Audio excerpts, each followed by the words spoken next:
अस्सलाम वालेकुम। सुबह सवेरे पाकिस्तान में बहुत खुशामदीद। मैं हूँ शिफा यूसुफ सही और मैं हूँ वैस मंगलवाला। मेरी तरफ से भी आप सबको अस्सलाम वालेकुम। खुदा का शुक्र है कि उसने हमें आज की सुबह देखना नसीब फरमाई।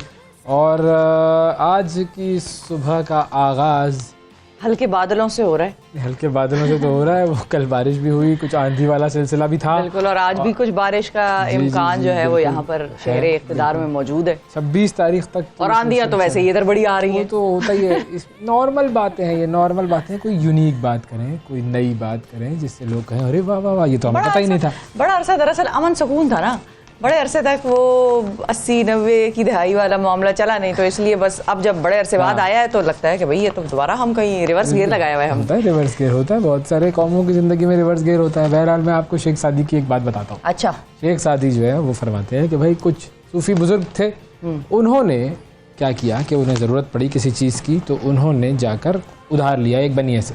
अच्छा, अब जी उधार को वापस करने का जब वक्त आया तो उन सूफियों के पास तो माल कुछ था नहीं। तो उन्होंने कहा कि भाई ज़रा थोड़ा सा हमें मोहलत और दे दी जाए। तो बनिए ने कहा अच्छा ठीक है भाई, चलो कुछ मोहलत दे देता हूँ। वो मोहलत ख़त्म होने लगी तो फिर सूफियों का मामला वही था कि जी उनके पास कुछ माल नहीं था। वो फिर गए बनिए के पास, बनिए से कहा कि फिर मोहलत दो। अब बनिए ने कहा कि ये तो नहीं चलेगा, ऐसा तो नहीं होता भाई, ये तो हमारा काम है, आ जाते हो तुम। उसने उन्हें जो है वो खरी खरी सुना दी। उसके बाद जो था वो मामला कुछ यूँ हुआ कि वो सूफ़ी बेचारे इधर उधर छुपते फिरते थे। वो जो बनिया था वो जहाँ उन्हें देखता था उन्हें सुनाता था। अब सूफियों के पास कोई चारा ही ना था कि वो सिवाय उसकी बातें सुनने के और क्या कर सकते थे।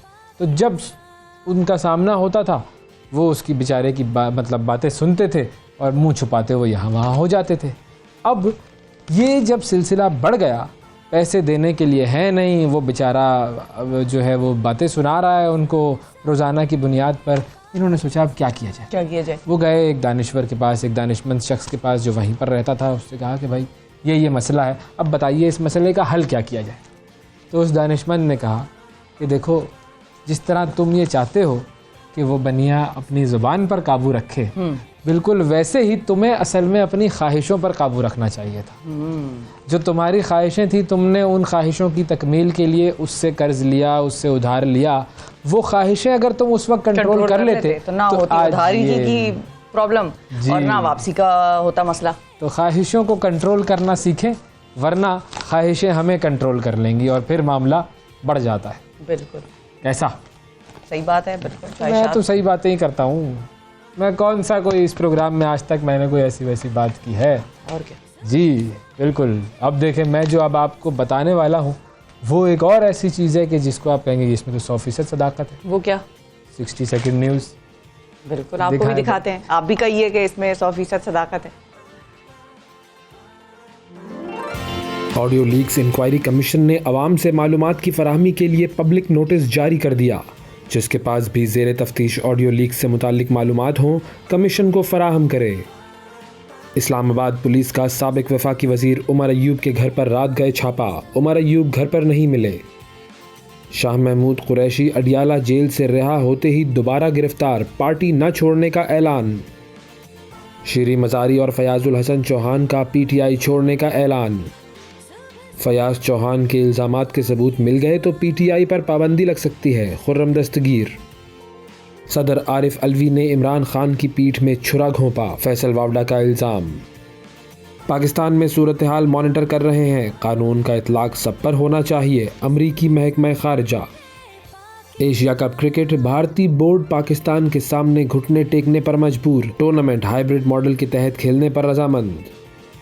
कनाडा के जंगलात में गुज़िश्ता कई हफ्तों से लगने वाली आग पर बिलाखिर बारिश बरस ही गई, अब तक 10,000 अफराद बेघर हुए हैं। और भारत की इस्लाम मुखालिफ फिल्म द केरला स्टोरी की बरतानिया में नुमाइश के दौरान हिंदू शायकीन और मुसलमान मुजाहिरीन आपस में भिड़ गए। ये तो था जी 60 सेकंड्स में वो खबरें जो दुनिया भर से आपके लिए इकट्ठी हुई, जो इम्पोर्टेंट न्यूज़ थी। अब आपको ज़रा लेकर चलते हैं हम खबरों की तरफ मजीद, जो कि हमारी आज की ट्रेंडिंग स्टोरीज हैं। ट्रेंडिंग। आप ऑफिस किस तरह आए हैं आज, कैसे? मैं आया हूँ जी, जो मेरी सवारी है बादे बहारी। अच्छा, यानी कि गाड़ी। अच्छा, गाड़ी पे आए। हाँ। तो जब गाड़ी कभी नहीं होती अवेलेबल तो फिर कैसे आते हैं? फिर ये जो राइडिंग सर्विसेज हैं उनसे, राइडिंग करना। सर्विसेज हैं। हाँ। तो अगर राइडिंग सर्विस आपको ज़मीन के बजाय किसी और मीडियम से लेके आए तो मतलब किस तरह लेकर आएगी? टेलीपोर्टेशन करके लेकर नहीं, आएगी नहीं, क्या? ये मतलब- जमीन से ही लेकर आएगी और क्या होगा? सड़क पर गाड़ियां चलती हैं, कोई भी गाड़ी नहीं, लेगी, अगर कोई सड़क टैक्सी ना वगैरह। हो, सड़क के अलावा कोई सड़क और- कहाँ से नहीं होगी? कैसी बातें कर रही? क्या हो गया शिफा? सुबह सुबह नाश्ता नहीं किया आपने क्या? देखें, सड़क ये मानते सड़क क्यों नहीं है। होगी? सड़क के अलावा कोई और सड़क होगी, मतलब जमीनी सड़क नहीं होगी कोई। क्या हो गया? क्या उड़ के आऊंगा मैं? क्या हो गया? हाँ, अगर परियां अगर लेकर उड़ के आएंगी आए- मुझे? नहीं, परियां तो नहीं होंगी ना, आप भी फौरन परियों पे आ गए हैं। परियां नहीं होंगी, लेकिन अगर ऊपर उड़ के आने का मामला हो जाए, क्या पैराशूट में, हेलीकॉप्टर में, कैसे कैसे जरा समझाएं ये इसका मुद्दा। एयर कैब हो सकती है, एयर टैक्सी। ये कुछ साइंस फिक्शन फिल्में आपने देखी होंगी रात में। सुने आप, सुने जी। हमने ऐसी कई साइंस फिक्शन फिल्में देखी हैं कि जिसमें गाड़ियां जो हैं वो सड़कों के बजाय हवाओं में उड़ रही होती हैं। हाँ। वो यूएफओज आ रहे होते हैं, उन यूएफओज में लोग आराम से टिकट खरीद के बैठ रहे होते हैं जैसे कोई बात ही नहीं है। अच्छा, जदीद टेक्नोलॉजी की जो हम देखें तो जदीद टेक्नोलॉजी की बदौलत अब ये सारी चीज़ें हकीकत बन गई हैं।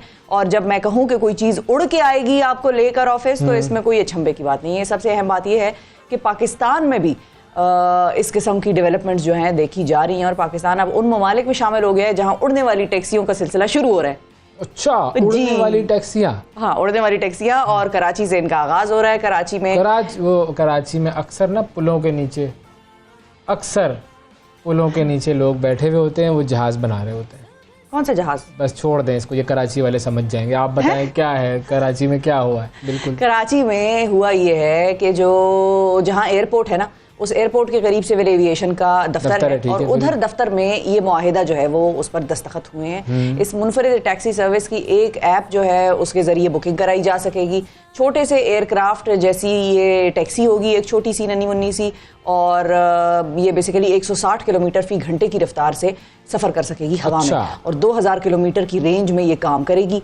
और इब्तिदा में 8 फ़िज़ाई टैक्सियाँ जो हैं वो मुतारिफ कराई जाएंगी। बड़ा ज़ाहिर है महंगा होगा ये सफ़र, ये मैं आपको बता रहा हूँ। कराया- हल्का थोड़ी, वो 55 रुपए वाला मामला थोड़ी होगा। फवाद चौधरी जो साहब, फवाद चौधरी साहब ने कहा था हेलीकॉप्टर 55 रुपए में, ये नहीं होगा, ये महंगा होगा। अच्छा, इसका जो किराया है वो चार्टर्ड तैयारे से बहुत कम होगा। मतलब वो वाला सिलसिला नहीं है कि आपने पूरा तैयारा चार्टर्ड कर लिया। इसके जरिए गवादर से कराची का सफ़र सिर्फ 3 घंटे का रह जाएगा। अच्छा। और अच्छी खासी ये जो सर्विस है आपको फराहम होगी। गवादर से आप बाय रोड अगर कराची से गवादर जा रहे हैं 6 घंटे नहीं लगे थे। नहीं नहीं, वो माड़ीपुर रोड में अगर हम ना फंसते तो हम कितनी जल्दी पहुंचते, ये मुझे आप बताएं। वो तो काफी फंसे थे हम, लंबा ही फंस गए थे। अच्छा खासा ही मतलब- फंस गए थे, और बस हम फंस ही गए थे। जी, और जी, हमें तो पूरा लग रहा था इम्कान है हमारी सुबह भी वही हो जाएगी, लेकिन ऐसा चूंकि ना हुआ और हम अगले दिन सुबह गवादर पहुंचे थे।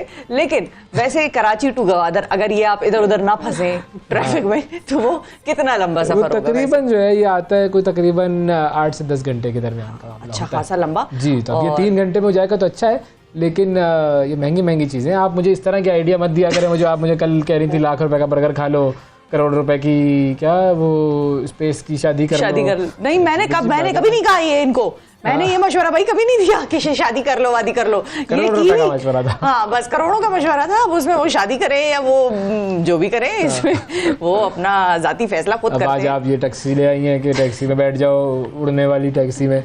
भाई मेहनत करके रोज़ाना ये काम करके रोज़ाना की तनख्वाह हम जमा करते हैं। उस तनख्वाह को जमा करने के बाद मुख्तलिफ चीज़ों पे खर्च करना होता है, और 5 तारीख के बाद आखिरी तारीखें शुरू हो जाती हैं। हाँ, ये तो है, बाकी जो 25 दिन गुजारने होते हैं हमने, बड़ा मुश्किल मामला है ये। आजकल बहुत महंगाई है, हाँ, ये प्लीज़ है, ऐसी में लग्जरी। लेकिन चलो देख लेंगे, अगर शुरू हुई तो कुछ ट्राई तो करेंगे। हाँ, बिल्कुल शुरू ही हो सकता है, कोई प्रमोशनल राइड्स हो सकता है, कराची में कोई जो बसें promotional- चलती थी ना, जो कोचें चलती थी, वो भी जब उड़ती ही थी। यूनिवर्सिटी जाते थे उसके अंदर बैठ के, वो भी उड़ती ही थी। और ऐसा उड़ती थी, कभी कभी बहुत खतरनाक उड़ती थी, और कभी कभी ऐसा होता था कि बस वो जब उड़ाता था तो हम परेशान होते थे कि यार ये आज किसी को अल्लाह ना करे मार देगा। और बहुत सारे एक्सीडेंट होते हुए देखे हैं हमने, लेकिन उसका एक एडवेंचर था। तो अच्छा, एडवेंचर की मैं आपको बात बताऊं, ये जो आपने सुना है 7 वंडर्स ऑफ द वर्ल्ड। बिल्कुल सुना है। ये वैसे बदलते रहते हैं हर वक्त, हर नहीं 7 वंडर्स ऑफ द वर्ल्ड तो हमेशा से सेम ही है। नहीं, मतलब उसमें इजाफा और चीजों का भी होता रहता है, या कुछ 7 इस है किस्म ना, की। तो 7 भी हमेशा वही है। इजाफा कहाँ से आ गया? क्या मैंने हुआ? कोई खबर पढ़ी थी एक्चुअली, वो जिसमें कि ढूंढे। मैंने ये देखा था कि एक आदि ऐसी चीज है जिसको कि 8th wonder of the world जिसने वो तो आप उसको डिक्लेयर कह करा सकते हैं, दिया हाँ। या कर दिया, या यूएन जो है उसके लेकिन बारे में सोच रहा है, उसकी बेसिक जो करारदाद आई 7 है। वंडर्स ऑफ द वर्ल्ड है, हाँ, वो तो पुराने बने हुए हैं, वो पुराने वक्तों के, हैं जी, बिल्कुल। उसके अंदर ताजमहल भी शामिल है। ताजमहल, दीवारें चीन जी, तो और ये जो सारी चीज़ें उसके अंदर शामिल हैं, और वो ही हैं। अच्छा, बिल्कुल। अब हुआ क्या है कि एक इंसान ऐसा है कि जिसने ये 7 अजूबे, बरतानवी नौजवान है, उसने ये 7 अजूबे सिर्फ 7 दिन में देख कर एक नया रिकॉर्ड कायम कर दिया। अच्छा। जेमी मैकडोनाल्ड इसका नाम है, और इसने 7 दिनों में मजमूई तौर पर सिर्फ 12 घंटे इसने नींद पूरी की, और बाकी वक्त वो अजूबों को देखने के लिए सफ़र करता रहा। और इन 7 दिनों में इसने 13 हवाई जहाज़ों, 16 टैक्सियों, 9 बसों और 4 रेलगाड़ियों का सफ़र किया। जेमी मैकडोनाल्ड का पहला पड़ाव था दीवार चीन, उसके बाद वो वहाँ से गया ताजमहल देखने के लिए भारत, और जो दीगर जो जदीद जो अजूबे हैं उसमें इटली का कोलोशियम जो है, मैक्सिको का चैटनटनर है, ब्राज़ील का वो हज़रत ईसा का जो मुजस्मा बना हुआ है बहुत बड़ा सा, और पेरू का जो माचू पिचो है, और माचू पिचो क्या है, माचू पिचो, मजाक मत करें, सही आप सही तरीके से सही इंफॉर्मेशन बताएं। और पेट्रा जॉर्डन का कदीम शहर है, और ये तमाम जगहें उसने देखी 7 दिन में। करता वरता कुछ नहीं है मेरा ख्याल है, ये यही करता है वो शायद, जेमी मैकडोनाल्ड। जरा इसके बारे में जरा पता करें, जेमी मैकडोनाल्ड के क्या हालात हैं। मैं करती हूँ हमारा जरा जेमी मैकडोनाल्ड साहब जो है ना, वो अपने आराम से उन्होंने घूम फिर कर और ये अय्याशी कर ली ज़बरदस्त। Guinness book of world record में उनका शायद नाम भी आ गया। अच्छा, हाँ, ये देखें, ये मुख्तलिफ जगहों पर ये जा रहा है, इंजॉय कर रहा है। ऐसी होनी चाहिए ज़िंदगी। लेकिन इसको जल्दी क्या थी, रिकॉर्ड बनाना था इसने, बस ये था मामला इसका। आराम से देखता है वो, मतलब क्या ही कर सकते हैं। ये नौजवान जो है ना वो अजीब अजीब हरकतें करते हैं बेसिकली। लेकिन मैं भी कभी कभी कर लेता हूँ, थोड़ा सा नौजवानी को अपनी सामने ले आता हूँ मैं। तो वो रह गई है क्या बाकी? हाँ बिल्कुल, दिल जवान होना चाहिए। सही है, ठीक है भाई, दिल जवान होना चाहिए। और जवान रहने के लिए आपको मैं एक और नुस्खा देती हूँ। फिर आप कहेंगे अब तुम फिर एक महंगा इलाज ले आई हो, लेकिन साइंस से भी ये ताल्लुक रखता है। इंसान की जो ख्वाहिश है ना बूढ़ा ना होने की या बुजुर्गी माइल ना लगने की, कभी भी स्किन फ्रेश हो, बाल आपके चमकीले लहराते, वो सारी जो चीज़ें हैं उसके लिए इंसान पता नहीं क्या क्या जतन करता है। और इसका अंदाज़ा आपको इस वाक़े से होगा जो अभी मैं आपको सुनाने लगी हूँ कि 1 करोड़पति अमरीकी ने जवानी की वापसी के लिए बहुत ही मतलब ऐसा नुस्खा इस्तेमाल कर लिया है कि जिसके बारे में सभी हम सोच पा रहे हैं। तो ये हमने खबर दी थी ना कि वो किस तरह के ट्रीटमेंट्स करवा रहे हैं, रोजाना करोड़ों रुपए खर्च कर रहा है। बिल्कुल जी। और आप तो वो क्लिनिक्स खुल गए हैं, लुक यंग क्लिनिक। लेकिन ये तो पूरा एक प्रोसेस अलग से कर रहा है। क्या नाम था इसका? ब्रायन जॉनसन इस शख्स का नाम था, और इसकी उम्र जो है वो 45 साल है, और वो अपने जिस्म को 18 साल के नौजवान जैसा बनाना चाहता था। और इसके लिए ब्रायन ने अपने बेटे का खून जो है वो अपने जिस्म में मुंतकिल कराया, बेसिकली ब्लड ट्रांसफ्यूजन इसने कराई। अब वो एक टेक कंपनी का मालिक है, और इसलिए पैसे की उसके पास कोई कमी नहीं है, वो करा सकता था, इस चीज़ को अफोर्ड भी कर सकता है। अच्छा, उसने पहले भी कई बार नौजवानों का खून जो है वो अपने जिस्म में मुंतकिल किया, यानी कि यंग ब्लड ट्रांसफ्यूजन उसने की है, और इसके लिए वो नौजवानों को दिल खोल कर जो है वो पैसे भी देता है। ये मतलब मुंह मांगी कीमतें एक तरह से वो दे रहा है उनको।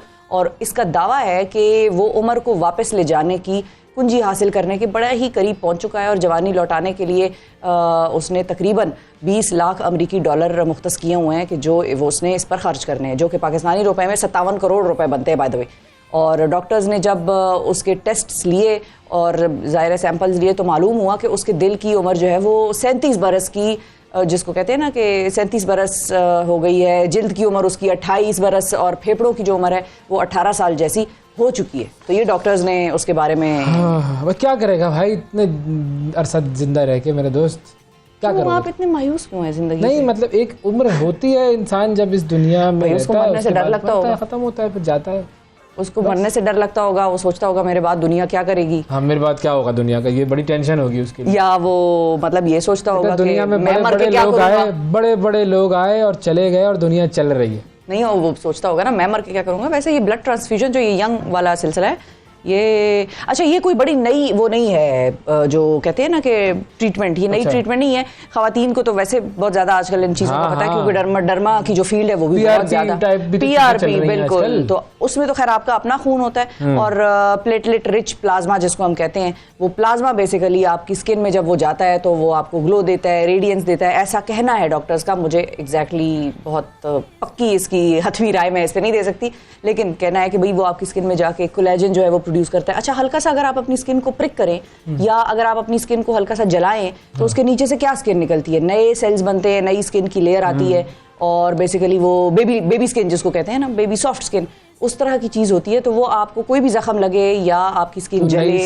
तो वो नए सेल्स बनते हैं, और वो डेड स्किन उतर जाती है। वो जो धूप का इफेक्ट है, वो एक डलनेस आ जाती है स्किन में, वो चीज वैसे भी आपकी स्किन से चली जाती है अगर आपको अपना ब्लड भी लगाया जाए। या लेजर ट्रीटमेंट्स आजकल बड़ी आ रही हैं जिसमें आपकी स्किन अगर ये जो कर रहा है ये तो एक अलग ही लेवल है। इस पे पहुंच अपने गया बेटे ना। को अगर वो अपने बेटे का खून ले लेके अपने ऊपर लगा रहा है ये वो इस तरह की हरकतें कर रहा है और ये यंग फक्त लोगों है। को तो पैसे दे रहा है। जो बेटे को पैसे दिए होंगे बेटे ने मांगे तो होंगे, जिस मुल्क के वो शहरी है बाशिंदे, अपनों को डांट रहे हो गैरों में बांट रहे हो, ये नहीं होना चाहिए भाई, ठीक है। बेटे को दिए तो बेटे ने लिए होंगे मुझे लगता है। हाँ अच्छा, अब एक और चीज़ ये है कि इस पर वैसे तहकीकात क्या बहुत सारे एग्जांपल्स हैं इसके। आप देखें माइकल जैक्सन ने अपने आप को क्या से क्या कर लिया था, ये है बिल्कुल, वो बहुत ही एक अजीब लेकिन सी क्या से सूरत क्या हो ही गई कर थी। लिया था वैसे। जी बिल्कुल अजीब से ही हो गया था ना।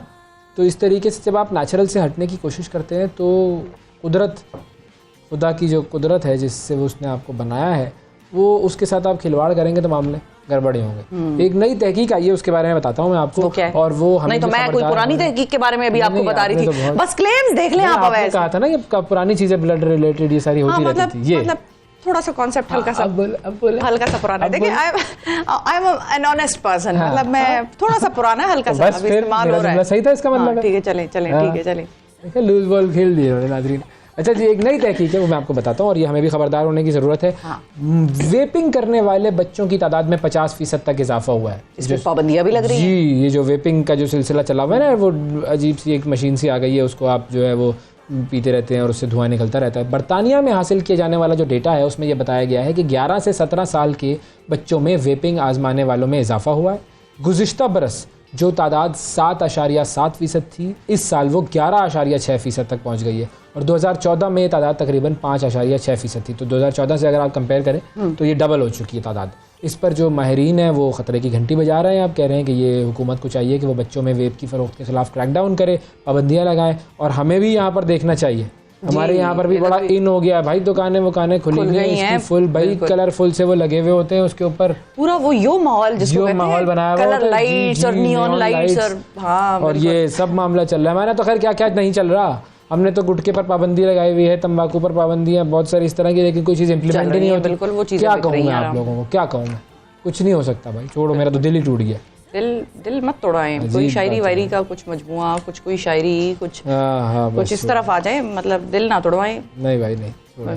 शायरी में वैसे तो मैं वैसे भी किसी को दिल दे देता हूँ, मैं ऐसा कोई मेरा मसला नहीं है। मैं अक्सर लोगों को देखता हूँ तो मुझे सच्ची मोहब्बत हो जाती है उनसे, सबसे अक्सर उससे वो मैं ज़रा उनके बैंक बैलेंस पता लगता है तो मुझे फ़ौरन सच्ची मोहब्बत हो जाती है।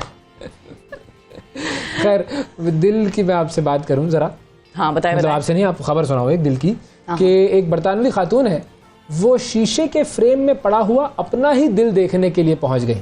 हाँ ये भी कुछ चर्चे चल रहे हैं। बिल्कुल बिल्कुल बिल्कुल बिल्कुल। एक बरतानवी खातून है, उनका नाम है जेनिफर सटन, ठीक है। और उनको 16 साल पहले ये महसूस हुआ कि चलने फिरने या फिर मामूली वर्जिश से उनका सांस फूल जाता है। ठीक है। तो उन्होंने चेकअप कराया, उनको मालूम हुआ कि उनका दिल जो है वो तकरीबन जवाब दे चुका है और दिल की पेवंदकारी के सिवा कोई और रास्ता है नहीं। ठीक है। तो वो किसी डोनर के दिल का इंतज़ार करती रही। 2007 में उन्हें डोनर का दिल मिल गया, पेवंदकारी हो गई और उनका अपना दिल जो है वो लंदन के एक म्यूज़ियम में नुमाइश के लिए रख दिया गया। अब उन्हें ये दिल देखने का शौक़ हुआ तो वो पहुंची म्यूज़ियम और वहाँ पर वो शीशे के फ्रेम में रखा हुआ था। उसे देखकर वो खुश भी हुई, हैरान भी हुई कि देखो भाई ये मेरा दिल था। मतलब तकरीबन 16 बरस हो चुके हैं उनको दिल लगवाए हुए और अब बड़ी वो सेहतमंद ज़िंदगी गुजार रही हैं। उन्होंने कहा चलो भाई अपना दिल देखो। क्या बात है भाई, दिल किसी को दे देते की मिसाल इन्होंने एक्चुअली पूरी कर दी।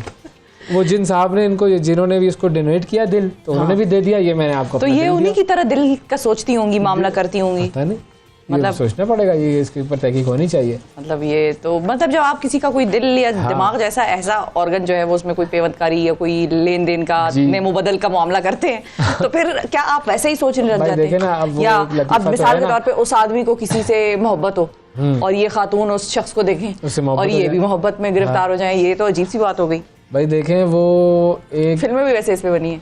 अरबी शेख था, बहुत अमीर, उसको खून की ज़रूरत पड़ी तो एक मेमन आदमी ने उसे खून दिया। अच्छा। जब खून दिया तो उसकी जान बच गई अरबी की, तो अरबी ने उसे जो है वो हीरे जवाहरात दे दिया, उसको गिफ्ट दिया। अच्छा। अगली दफ़ा फिर उस शेख को खून की ज़रूरत पड़ी, फिर वो मेमन शख्स आया और उसने उसको फिर डोनेट किया खून। तो अब के उस अरबी शेख ने कुछ ना दिया उसे गिफ्ट, तो उस मेमन ने कहा कि भाई आपने मुझे पिछली दफ़ा तो गिफ्ट दिए थे इतने ज़्यादा हीरे जवाहरात और आपने सब कुछ दिया था मुझे गिफ्ट आपकी जान बचाने के लिए, तो इस मरतबा क्यों नहीं दिया? तो शेख ने कहा अब मेरी रगों में एक मेमन का खून दौड़ रहा है। देखिए यही मैं कह रही, बिल्कुल मैं यही कह रही थी। तो मेमन भाइयों परेशान ना होना, ये अपने ऊपर ऐसे जोक है, कभी जोक लिया करो, एंजॉय किया करो, ठीक है, एंजॉय भी किया टेंशन ना लिया करो। करो। मजा बड़ा आता है वैसे सरदारों के, पठानों के, और ये जोक्स चलते हैं, कम्युनिटी का ये फन है। अच्छा, आपको थोड़ा सा मैं एक टिकटॉकर के बारे में बता दूं। एक इन्फ्लुएंसर है, मार्केटिंग एजेंसी ने, मतलब एक इन्फ्लुएंसर मार्केटिंग एजेंसी ने सोशल मीडिया सार्फिन के लिए पैसों के एवज जो है वो टिकटॉक की अनथक, जिसको हम कहते हैं ना कि स्क्रोलिंग की नौकरी पेश कर दी है। और इन्फ्लुएंसर मार्केटिंग की जो कंपनीज हैं उनके तहत ब्रांड्स की तशहीर करने वाली कंपनियां, जिसमें के मतलब कंपनी का नाम बेसिकली है यूबिक्विटस, बिल्कुल। और उन्होंने टिकटॉक वॉचिंग जॉब के लिए मतलब उनको कई जो बेसिकली उस जॉब का उन्होंने एडवर्टाइज किया ना, वो है टिकटॉक वॉचिंग जॉब 2.0, और उसकी दरखास्तें उनको मौसूल होना शुरू हो गई हैं। और कंपनी कामयाब दरखास्त गुजारों को लगातार 10 घंटों तक टिकटॉक देखने के $100 फी घंटा जो है उसके हिसाब से पेमेंट किया करेगी। $100 फी घंटा मिलेंगे जी। एक टिकटॉक देखना है बस। हाँ, बस मैं शुरू कर रहा हूँ भाई। और आप वो भेजें, अपनी जो दरखास्त है उनको भेजें। अच्छा, दरखास्त अप्लाई करें बाकायदा तौर पे, उनको मौसूल हो रही है दरखास्तें। मैं जरा चेक कर लूँ भाई, ये तो अच्छा है, मैं तो इस पे अप्लाई करूँ। ये मैं आपके साथ यहाँ पर आके 2 घंटे जो कॉम को अपना लेक्चर दे रहा होता हूँ, तो इससे अच्छा है कि आप सिर्फ देखें, स्क्रोलिंग करें और मतलब अगर 10 घंटे में देखता हूँ तो $1000 हो गए दिन के। $1000 का मतलब कल 310 रुपए पे था ओपन मार्केट में, तो ये तो 3 लाख रुपए हो गए। 3 लाख रुपए रोज के 3 लाख रुपए। नाज़रीन जा रहे हैं क्या? I resign. ऐसे ना कहें, सुन लिया किसी ने इधर उधर, आजकल तो एक्सेप्ट हो जाता है, वो नहीं होता। जब आप रिजाइन करते हैं तो एक्सेप्ट नहीं करते, जब आप कहते हैं मैंने रिजाइन वापस ले लिया तो कहते हैं अब एक्सेप्ट हो गया। वो जो नेशनल असेंबली का मामला चल रहा है। अच्छा खैर, जो ऐप है इस पर उभरने वाले नए ट्रेंड्स को दरियाफ्त किया जा सकेगा। इससे वो कंपनी जो है बहुत सारी चीज़ों के बारे में जान सकेगी कि what is in these days, what is trending, what is the hashtag वगैरह वगैरह। और दरखास्त जमा कराने की आखिरी तारीख 31 मई 2023 है। अच्छा, तो बस ठीक है, फिर तो सही है। अभी तो है, जगह है, टाइम भी है। आज सिलसिला चल रहा है इस जॉब पर भाई। रोज के 3 लाख रुपए मिले, मतलब ये कि 10 दिन के 30 लाख रुपए हो गए। रोज के 3 लाख के हिसाब से 90 लाख रुपए, तकरीबन 1 करोड़ रुपए अगर मैं कमा लूँ, फिर तो देखे मैं तो बात ना करूँ आप जैसे लोग। मैं भी अप्लाई कर लेती। चलो भाई, नाज़रीन प्रोग्राम बंद करते हैं। हो सकता है एप्लीकेशन रिजेक्ट हो जाए, अभी ऐसी बातें ना करें। हाँ, भेजते हैं, आहिस्ता से भेजते हैं, फिर देखते हैं कि क्या होता है ना, फिर आगे का लाया अमल तय करेंगे मिल के सारे। चले जी, एक और खबर आपको देते हैं ऑस्ट्रेलिया से। ऑस्ट्रेलिया में बारिशों के मौसम के बाद जो जुनूबी इलाके हैं वहाँ पर गैर मामूली तौर पर मशरूम्स खिल उठे हैं और बहुत बड़े साइज के हैं। डॉक्टर्स ने मना किया कि भाई आप इनको खाएं नहीं, ये इनमें जहरीले भी होते हैं जी, पेट में दर्द भी हो सकता है, मैदे वगैरह की बीमारियां भी हो सकती हैं। इन्हें आमतौर पर कहते हैं ब्लू टेल्स, और बेसिकली जो इसका बायोलॉजिकल नेम है वो है फिलिबोपस मार्जिनेटस। ये बायोलॉजिकल नेम है इसका। और इनकी अफजाइश बुनियादी तौर पर इतनी आम तो नहीं है, लेकिन गुज़िश्ता चंद बरसों में बरसात के बाद उनके उगने में काफ़ी तेज़ी देखने में आई है। और ये खुदरा पौधे की तरह फूट पड़ने वाले मशरूम्स हैं, उस पर काफ़ी माहिरीन अब तहकीक कर रहे हैं। और इनका जो वो एरिया होता है ना, वो 1 मीटर से भी ज़्यादा होता है कई खासे बड़े, बिल्कुल ऊपर वाला इतने बड़े बड़े मशरूम होते हैं। हम वो छोटे छोटे वैसे खाते हैं, इतने छोटे नन्हे मुन्ने मशरूम आ गए, तो वो जी इतने बड़े बड़े मशरूम आ रहे हैं अब मार्केट में क्या मतलब ऑस्ट्रेलिया में। लेकिन खाने वाने किसी ने नहीं है। इस किस्म की चीज़ें पाकिस्तान में भी बड़ी उगती हैं। आप अक्सर देखें जहाँ पर मशरूम्स के उगने का जो है वो सिलसिला होता है, वहाँ पर पाकिस्तान में भी मशरूम्स आपको ज़मीन पे नज़र आ जाते हैं खिले हुए। तो फिर आप पॉलिटिक्स की तरफ निकल गए ना, पॉलिटिक्स की तरफ ना जाए। क्यों? उसमें बहुत सारे मशरूम्स होते हैं।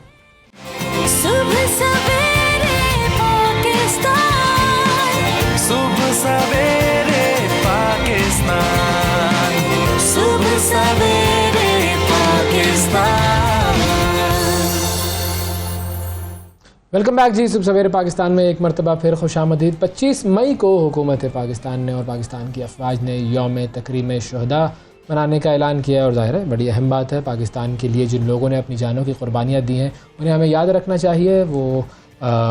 ये वो लोग हैं कि जिनके बारे में हम अक्सर ये बात करते हैं कि जो एक शहीद होता है वो अकेला शहीद नहीं होता, उसके घर वाले भी शहीद होते हैं। क्योंकि वो माँ जो अपने बेटे को, अपने जवान बेटे को जंग लड़ने के लिए भेजती है या किसी काउंटर टेररिज्म ऑपरेशन में भेजती है, तो उसे पता नहीं होता कि उसका बेटा वापस आएगा या वतन पर कुर्बान हो जाएगा। तो वतन पर कुर्बान होने वालों के लिए यौम तकरीम शुहदा 25 मई को मनाया जाएगा और पूरी कौम जोश व खरूश से मनाएगी। एक छोटी सी कन्फ्यूजन उसके हवाले से फैली हुई है सोशल मीडिया पर, और वो सोशल मीडिया पर क्या है कि जी कल आम तातील है या नहीं है। मरियम औरंगजेब साहिबा ने कहा कि जी नहीं आम तातील नहीं है, जबकि मोहसिन नकवी साहब जो हैं पंजाब के निगरान वज़ीर आला एक्सपायर्ड, वो technically constitutionally expired, the word has to be used, साबिक निगरान वज़ीर आला which is in the office। ये है भाई पॉलिटिकली एंड करेक्ट होना खबर पर आए जो मैं बात कर रहा हूँ कि उनकी तरफ से रिकमेंडेशन गई छुट्टी की। तो कितने अच्छे काम हो रहे हैं, छुट्टी की रिकमेंडेशन कर रहे हैं वो। अब छुट्टी नहीं कर रहे, बस छुट्टी की तो रिकमेंडेशन कर रहे हैं। कौन छुट्टी रिकमेंडेशन करे? पर आवाम से हमने सोचा कि पूछ लिया जाए, वो सर्वे ज़रा सामने ले आएँ प्लीज़। और उस सर्वे में हमने आपसे ये सवाल पूछा है कि क्या 25 मई को आम तातील होनी चाहिए या नहीं होनी चाहिए। अच्छा, सिंध गवर्नमेंट जो है, हाँ। सिंध गवर्नमेंट ने तो ऐलान किया है कि वहाँ पर जी। तो आम तातील होगी। बिल्कुल, तो बिल्कुल। वहाँ से ऐलान आया है। वफाकी हुकूमत ने इस ऐलान को अपने देखना हवाले है से कि वो क्या नहीं हो रहा किया है। है अब इम्प्लीमेंट। और पंजाब और खैबर पख्तूनख्वा और दीगर जो सूबे हिस्से हैं पाकिस्तान के, उनमें अब क्या सूरत हाल है ये आज जाकर कहीं वाजे हो जाएगी। आपसे हम पूछना ये चाह रहे हैं 25 मई को यौम तकरीम शुहदा पर आम तातील होनी चाहिए या नहीं, हाँ या नहीं। सोशल मीडिया पर आप जाकर इस सर्वे में हिस्सा ले सकते हैं और हम फिर प्रोग्राम के आखिर में इस सर्वे का जो भी आपका रिजल्ट है वो हम आपको बताएंगे जी। आगे बढ़ते हैं जी। और एक ख़ास ख़तरनाक किस्म का टाइफॉइड है, इसको लाइलाज टाइफॉइड कहें या अजीबोगरीब टाइफॉइड कहें, जो फैले जा रहा है और फैल रहा है ये। और ये कराची से शुरू हुआ था और अब ये इस्लामाबाद तक पहुंच चुका है। हमारे साथ डॉक्टर ज़हीम ज़िया साहब मौजूद हैं, डीजी हेल्थ इस्लामाबाद। उनसे हम बात करते हैं इस हवाले से। अस्सलाम वालेकुम ज़हीम साहब। वालेकुम, और सब कैसे हैं? बिल्कुल ठीक सर, बहुत शुक्रिया आपने प्रोग्राम के लिए वक्त निकाला। हमें ज़रा बताएंगे ये जो एक अजीब व गरीब सा टाइफॉइड है, ये क्या है और ये किस तरह फैल रहा है? बहुत शुक्रिया। पहले तो मैं डिस्ट्रिक्ट हेल्थ ऑफिसर इस्लामाबाद हूँ, मैं ज़रा ताकि लोगों को ये पता लगे कि मैं सेहत के इस्लामाबाद के जो मामला हैं उनको देखता हूँ as a district health officer. दूसरी बात यह है कि जो क्लैरिफिकेशन है वो ये है कि जो टाइफॉइड, जो XDR टाइफॉइड जो कहते हैं, drug resistant, extremely drug resistant typhoid कहते हैं, ये लाइलाज नहीं है, इसका इलाज मौजूद है। लेकिन चूंकि पिछले कुछ अरसे में आपको पता है कि टाइफॉइड जो है वो एंडेमिक है इन मिडिल इनकम जो कंट्रीज हैं तमाम के तमाम, जिसमें बांग्लादेश, इंडिया और पाकिस्तान और जो हमसाय ममालिक हैं इनके अंदर। तो इसमें एक और जो अहम एलिमेंट है वो ये है कि पिछले कुछ अरसे में आपको पता है कि लोगों का जो रवैये हैं वो कुछ इस तरह के हो गए हैं कि किसी भी छोटी और बुखार के लिए, किसी भी छोटे छोटे मामला के लिए एंटीबायोटिक का बेदरेज इस्तेमाल करते हैं। इसकी वजह से जो है वो एंटीमाइक्रोबियल रेजिस्टेंस जो है वो बढ़ रही है और ये एक बहुत बड़ा चैलेंज भी है। उसके नतीजे में बहुत सारी चीज़ें सामने आ रही है, जिसमें से एक बहुत बड़ा एलिमेंट जो है वो XDR टाइफॉइड का भी है। और जो इसके लिए, इससे बचने के सबसे पहली बात तो ये है कि इसके तरीके क्या हैं, ये लोगों को पता होना चाहिए कि जिसको फॉलो करते हुए लोग इस बीमारी से बच सकते हैं। 4 इसके अहम कंपोनेंट्स हैं। पहली बात तो यह है कि जो इसके फैलने का जो तरीका है उसको लोगों को पता होना चाहिए। ये उन इलाकों में जहाँ पर सैनिटेशन के प्रॉब्लम्स हैं, जहाँ पर क्लीननेस के प्रॉब्लम्स हैं, जहाँ पर ओवर क्राउडिंग, जहाँ ज़्यादा पॉपुलेशन का वो है जो इशू है, उन इलाकों के अंदर, और ये बड़ी तेज़ी से फैलता है कुछ। इसके 4 F's कहते हैं, जिसमें फिंगर्स, आईज, फीसेस और फोरमाइट्स के ये जरिया बनते हैं। हमें बड़ा शौक है एंटीबायोटिक्स जो है वो तो हम शुरू ही एंटीबायोटिक से होते हैं ना। हमारे यहाँ तो प्रॉब्लम ये है कि हल्का सा सर का दर्द, एंटीबायोटिक, कुछ भी हो हम एंटीबायोटिक ले लेंगे और उसके जो साइड इफेक्ट्स है उसके बारे में हम नहीं सोचते। कुछ अर्से बाद हमारे जितने भी वायरसेस हैं या जो भी बैक्टीरिया इन्फेक्शन वगैरह हैं वो इम्यून हो जाते हैं उन एंटीबायोटिक्स की। अब जाहिर है एक बच्चा बचपन से अगर कोई एक खास एंटीबायोटिक इस्तेमाल कर रहा है तो वो बड़े होते तक उसकी बॉडी इम्यूनिटी डेवलप कर लेगी और फिर बाद में जब उसको ज़्यादा तकलीफ होगी तो वो एंटीबायोटिक उस पर असर नहीं करेगी और उसको अफाका नहीं होगा। हाँ बिल्कुल। अब ज़ाहिर है हम जो भी इस रीजन में रह रहे हैं, अगर हम ये देख रहे हैं कि ये वाली बीमारी फैल रही है तो उससे परहेज़ के जितने भी तरीक़ाकार हैं वो अडॉप्ट करें, हम सबको अडॉप्ट करने चाहिए। और अगर हम वो अडॉप्ट नहीं करेंगे तो फिर नुकसान हमारा अपना ही होगा। हम इंसान का मसला ये है कि वो एहतियात नहीं करता है, जैसे हमने कोविड के दौर में देखा। बिल्कुल, परहेज तो हमने खैर जी बिल्कुल, हमारे यहाँ पे फिर भी बहुत अच्छा कंट्रोल हुआ है। लेकिन बहुत सारे मैं ऐसे लोगों को जानता हूँ जो कि माशाल्लाह काफ़ी पढ़े लिखे लोग, उनके भी ख्यालात ये थे अरे ये तो साजिश है, बस छोड़ो रहने दो। भाई साजिश भी है तो उसके अंदर लोग बीमार हो रहे हैं, लोग बेचारे इंतकाल हो रहा है उनका। अगर आप अपने आप को थोड़ा सा कुछ चीज़ों से परहेज़ कर लेंगे तो आपकी ज़िंदगी पे क्या ऐसा फ़र्क पड़ जाएगा। हो सकता है कि बच जाएँ आप। बिल्कुल। फिर उसके बाद बहुत सारे लोगों को हुआ भी, उनमें से हमने कई खबरें दी ऐसी कि जी बहुत सारे लोगों को हुआ और उसके बाद फिर उनको लेने के देने पड़ गए। लेकिन नहीं जी, वो समझने वाला रुझान तो है नहीं। बहरहाल ये तो थी जी टाइफॉइड के हवाले से गुफ्तगू जो कि फैल रहा है। पाकिस्तान में, पहले कराची से शुरू हुआ और अब इस्लामाबाद तक पहुंच गया है। अतर काज़मी साहब की तरफ हम चलते हैं जी। पाकिस्तान में जो सियासी मामलात हैं उनको अगर देखा जाए तो पाकिस्तान तहरीक इंसाफ के पिंजरे से जो लोग उड़ने की हामी भरते हैं उनके लिए ज़िंदान के कफिल खुल जाते हैं और असीरान वफ़ा जो है उनको एक कैद खाने से दूसरे कैद खाने से में मुंतकिल कर दिया जाता है। ये इस वक्त की सूरत हाल है और PTI जो है वो अपनी सियासी ज़िंदगी के मुश्किल तरीन दौर किससे गुजर रही है। परिंदों के उड़ने का आगाज़ तो गैर अहम नामों से हुआ, लेकिन फिर आमिर कियानी, शीरीन मज़ारी और फयाज चौहान साहब, कल तो खैर वो खबरें चल रही थी। और अच्छा, फिर ऐसे में अफवाहें उड़ने का भी एक वो है और कुछ अफवाहें उड़ती हैं खुद ही से और कुछ उड़ाई जाती हैं। मिसाल के तौर पे शाह महमूद कुरैशी साहब और फवाद चौधरी साहब के टिकर्स जो हैं वो कल रात से मीडिया की वो जो पटियां हैं उनकी जीनत बने रहे। बाद में शाह महमूद कुरैशी साहब की रिहाई हुई, जेल से वो निकले। फिर जाते जाते उन्होंने कहा कि मैं पार्टी का हिस्सा हूँ और रहूंगा, और फिर उनको वापस अंदर कर दिया गया कि सर जे तुसी हिस्सा हो तो फिर चलो ना अंदर। फिर असद उमर साहब की अभी तक कोई खैर खबर नहीं है। मुसर्रत चीमा भी रिहाई के बाद कैद खाने भेज दी गई हैं। फिर सुप्रीम कोर्ट में इलेक्शन कमीशन की नज़रसानी दरख्वास्त पर समाअत जारी है। अब इतना वक्त गुजर गया है, पंजाब में इंतखाबात तो खैर क्या होने हैं, कुछ भी नहीं होगा। तो बहुत सारे के इंतखाबात पे भी बड़ा क्वेश्चन है कि क्या अक्टूबर में भी इंतखाबात होने हैं नहीं होने हैं। क्या अतर काज़मी साहब हमारे साथ मौजूद हैं जी, सीनियर सहाफ़ी और तज्ज़िया कार से बात करते हैं। अस्सलाम वालेकुम अतर साहब। जी वालेकुम सलाम। बहुत शुक्रिया अतर साहब, आपने वक्त निकाला। सबसे पहले तो कुछ लोग कंपैरिजन्स, हमें भी ज़ाहिर शौक है, कंपैरिजन्स हम भी बड़े करते हैं। कंपैरिजन से अगर आगाज़ करें 2018 के इलेक्शन से पहले का मामला और तरीन साहब की जो तरीन एयर थी उसमें अगर हम देखें कि लोग आ रहे थे, PTI ज्वाइन कर रहे थे। उस वक्त PTI का मौक़िफ़ ये था कि भाई हमारी वेव चली हुई है इसलिए लोग हमारी पार्टी आकर ज्वाइन कर रहे हैं, और जो कि ज़ाहिर है इंतखाबात से पहले या बाद का अमल अमूमी तौर पर रहा है।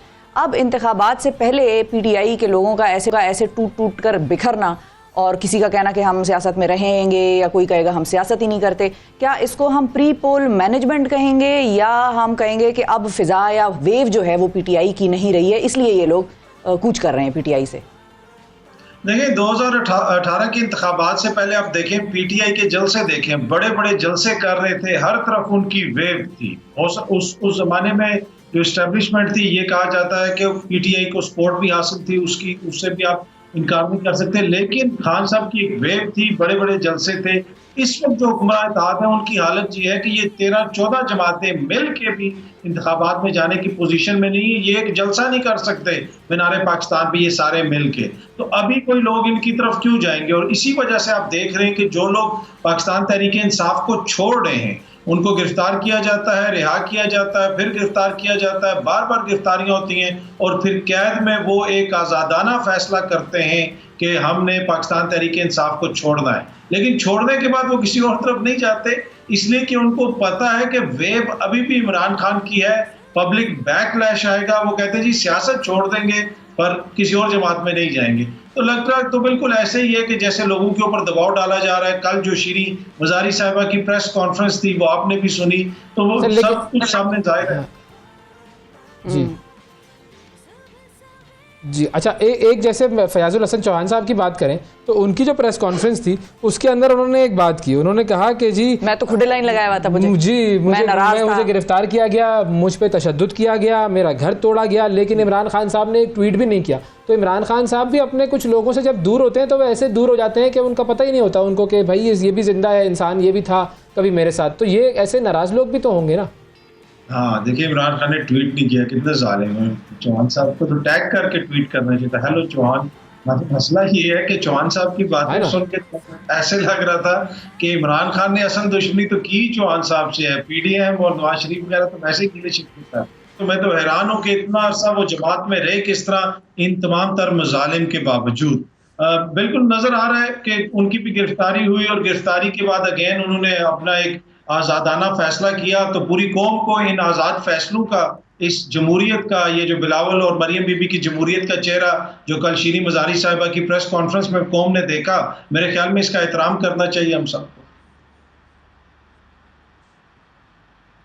बिल्कुल ठीक है। फयाज चौहान साहब की वैसे वो इंटरेस्टिंग वीडियो है जो चल रही है कल से सोशल मीडिया पे कि जब वो गिरफ्तारी से पहले कहते हैं कौन बचाएगा पाकिस्तान, फिर कहते हैं इमरान खान। ये गिरफ्तारी से चंद लम्हों पहले की वीडियो है और फिर उसके बाद चंद लम्हों बाद जब वो रिहा होकर इंसान की इंटेलेक्चुअल ग्रोथ भी होती है ना। बिल्कुल, अंदर बैठ के खाली वो जो अकेलेपन में तो वैसे ही इंसान जेलों में बड़ी बड़ी किताबें लिखी जाती हैं अतर साहब। बिल्कुल, लेकिन अतर साहब ये बताएं करते हैं हाँ उन्हें सोचते हैं बिल्कुल। लेकिन ये है अतर ना साहब ये कि बताएं कि तो फैसल किसी वाडा से- साहब आजकल क्या सोच रहे हैं? वैसे तो वो जब से अरशद शरीफ शहीद की शहादत हुई है उसके बाद से ही कुछ ना कुछ सोचते रहते हैं, लेकिन अब खालिसतन वो क्या सोच रहे हैं? क्योंकि कल उनका एक बड़ा इंपॉर्टेंट स्टेटमेंट था, इंपॉर्टेंट इन अ वे कि उन्होंने एक बड़ी अहम शख्सियत को उसमें नामजद किया। उन्होंने कहा कि पीटीआई के जो रहनुमा पार्टी छोड़ रहे हैं वो पहले सदर आरिफ अलवी से बात करते हैं, उसके बाद पार्टी छोड़ते हैं। तो ये क्या इल्जाम लगा रहे हैं वो सदर साहब पे?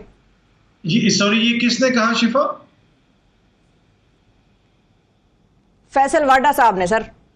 अच्छा, हाँ, फैसल वाडा साहब तो देखिए वो कुछ ना कुछ प्रेडिक्ट करते रहते हैं और कुछ ना कुछ वो बताते रहते हैं, लेकिन जो फैसल वाडा साहब कह रहे हैं कि उनके पास इतने सबूत हैं, तो मेरे ख्याल में उनको किसी जो कानूनी फोरम है उसके ऊपर पेश करने चाहिए और वहां पे तहकीकात होनी चाहिए जो भी वो कर रहे हैं। और इसलिए कि लगता यही है कि उनके पास बहुत सारी इंफॉर्मेशन है अरशद शरीफ साहब के मर्डर के से लेके दीगर चीजों के हवाले से। लेकिन आपको याद होगा कि वो जो JIT बनी थी अरशद शरीफ साहब के हवाले से, वहां पे वाडा साहब नहीं पेश हुए, वहां पे अभी तक उन्होंने कोई चीज सबूत वगैरह सामने नहीं रखे। उनको रखने चाहिए अगर उनके पास सबूत है।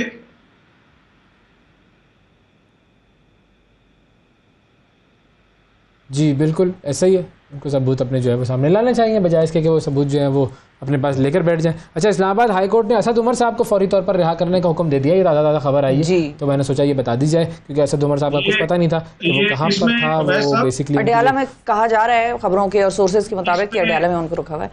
लेकिन अतर साहब अब सवाल ये है कि अब ये पीटीआई किस तरफ जा रही है? कुछ लोग ये इल्जाम लगा रहे हैं कि इमरान खान ने अपने 25-25 साल पुराने साथियों की सियासत जो है वो दफन कर दी और उनका मुस्तकबिल खराब कर दिया, बहुत ज्यादा ये लड़ाई में आगे चले गए।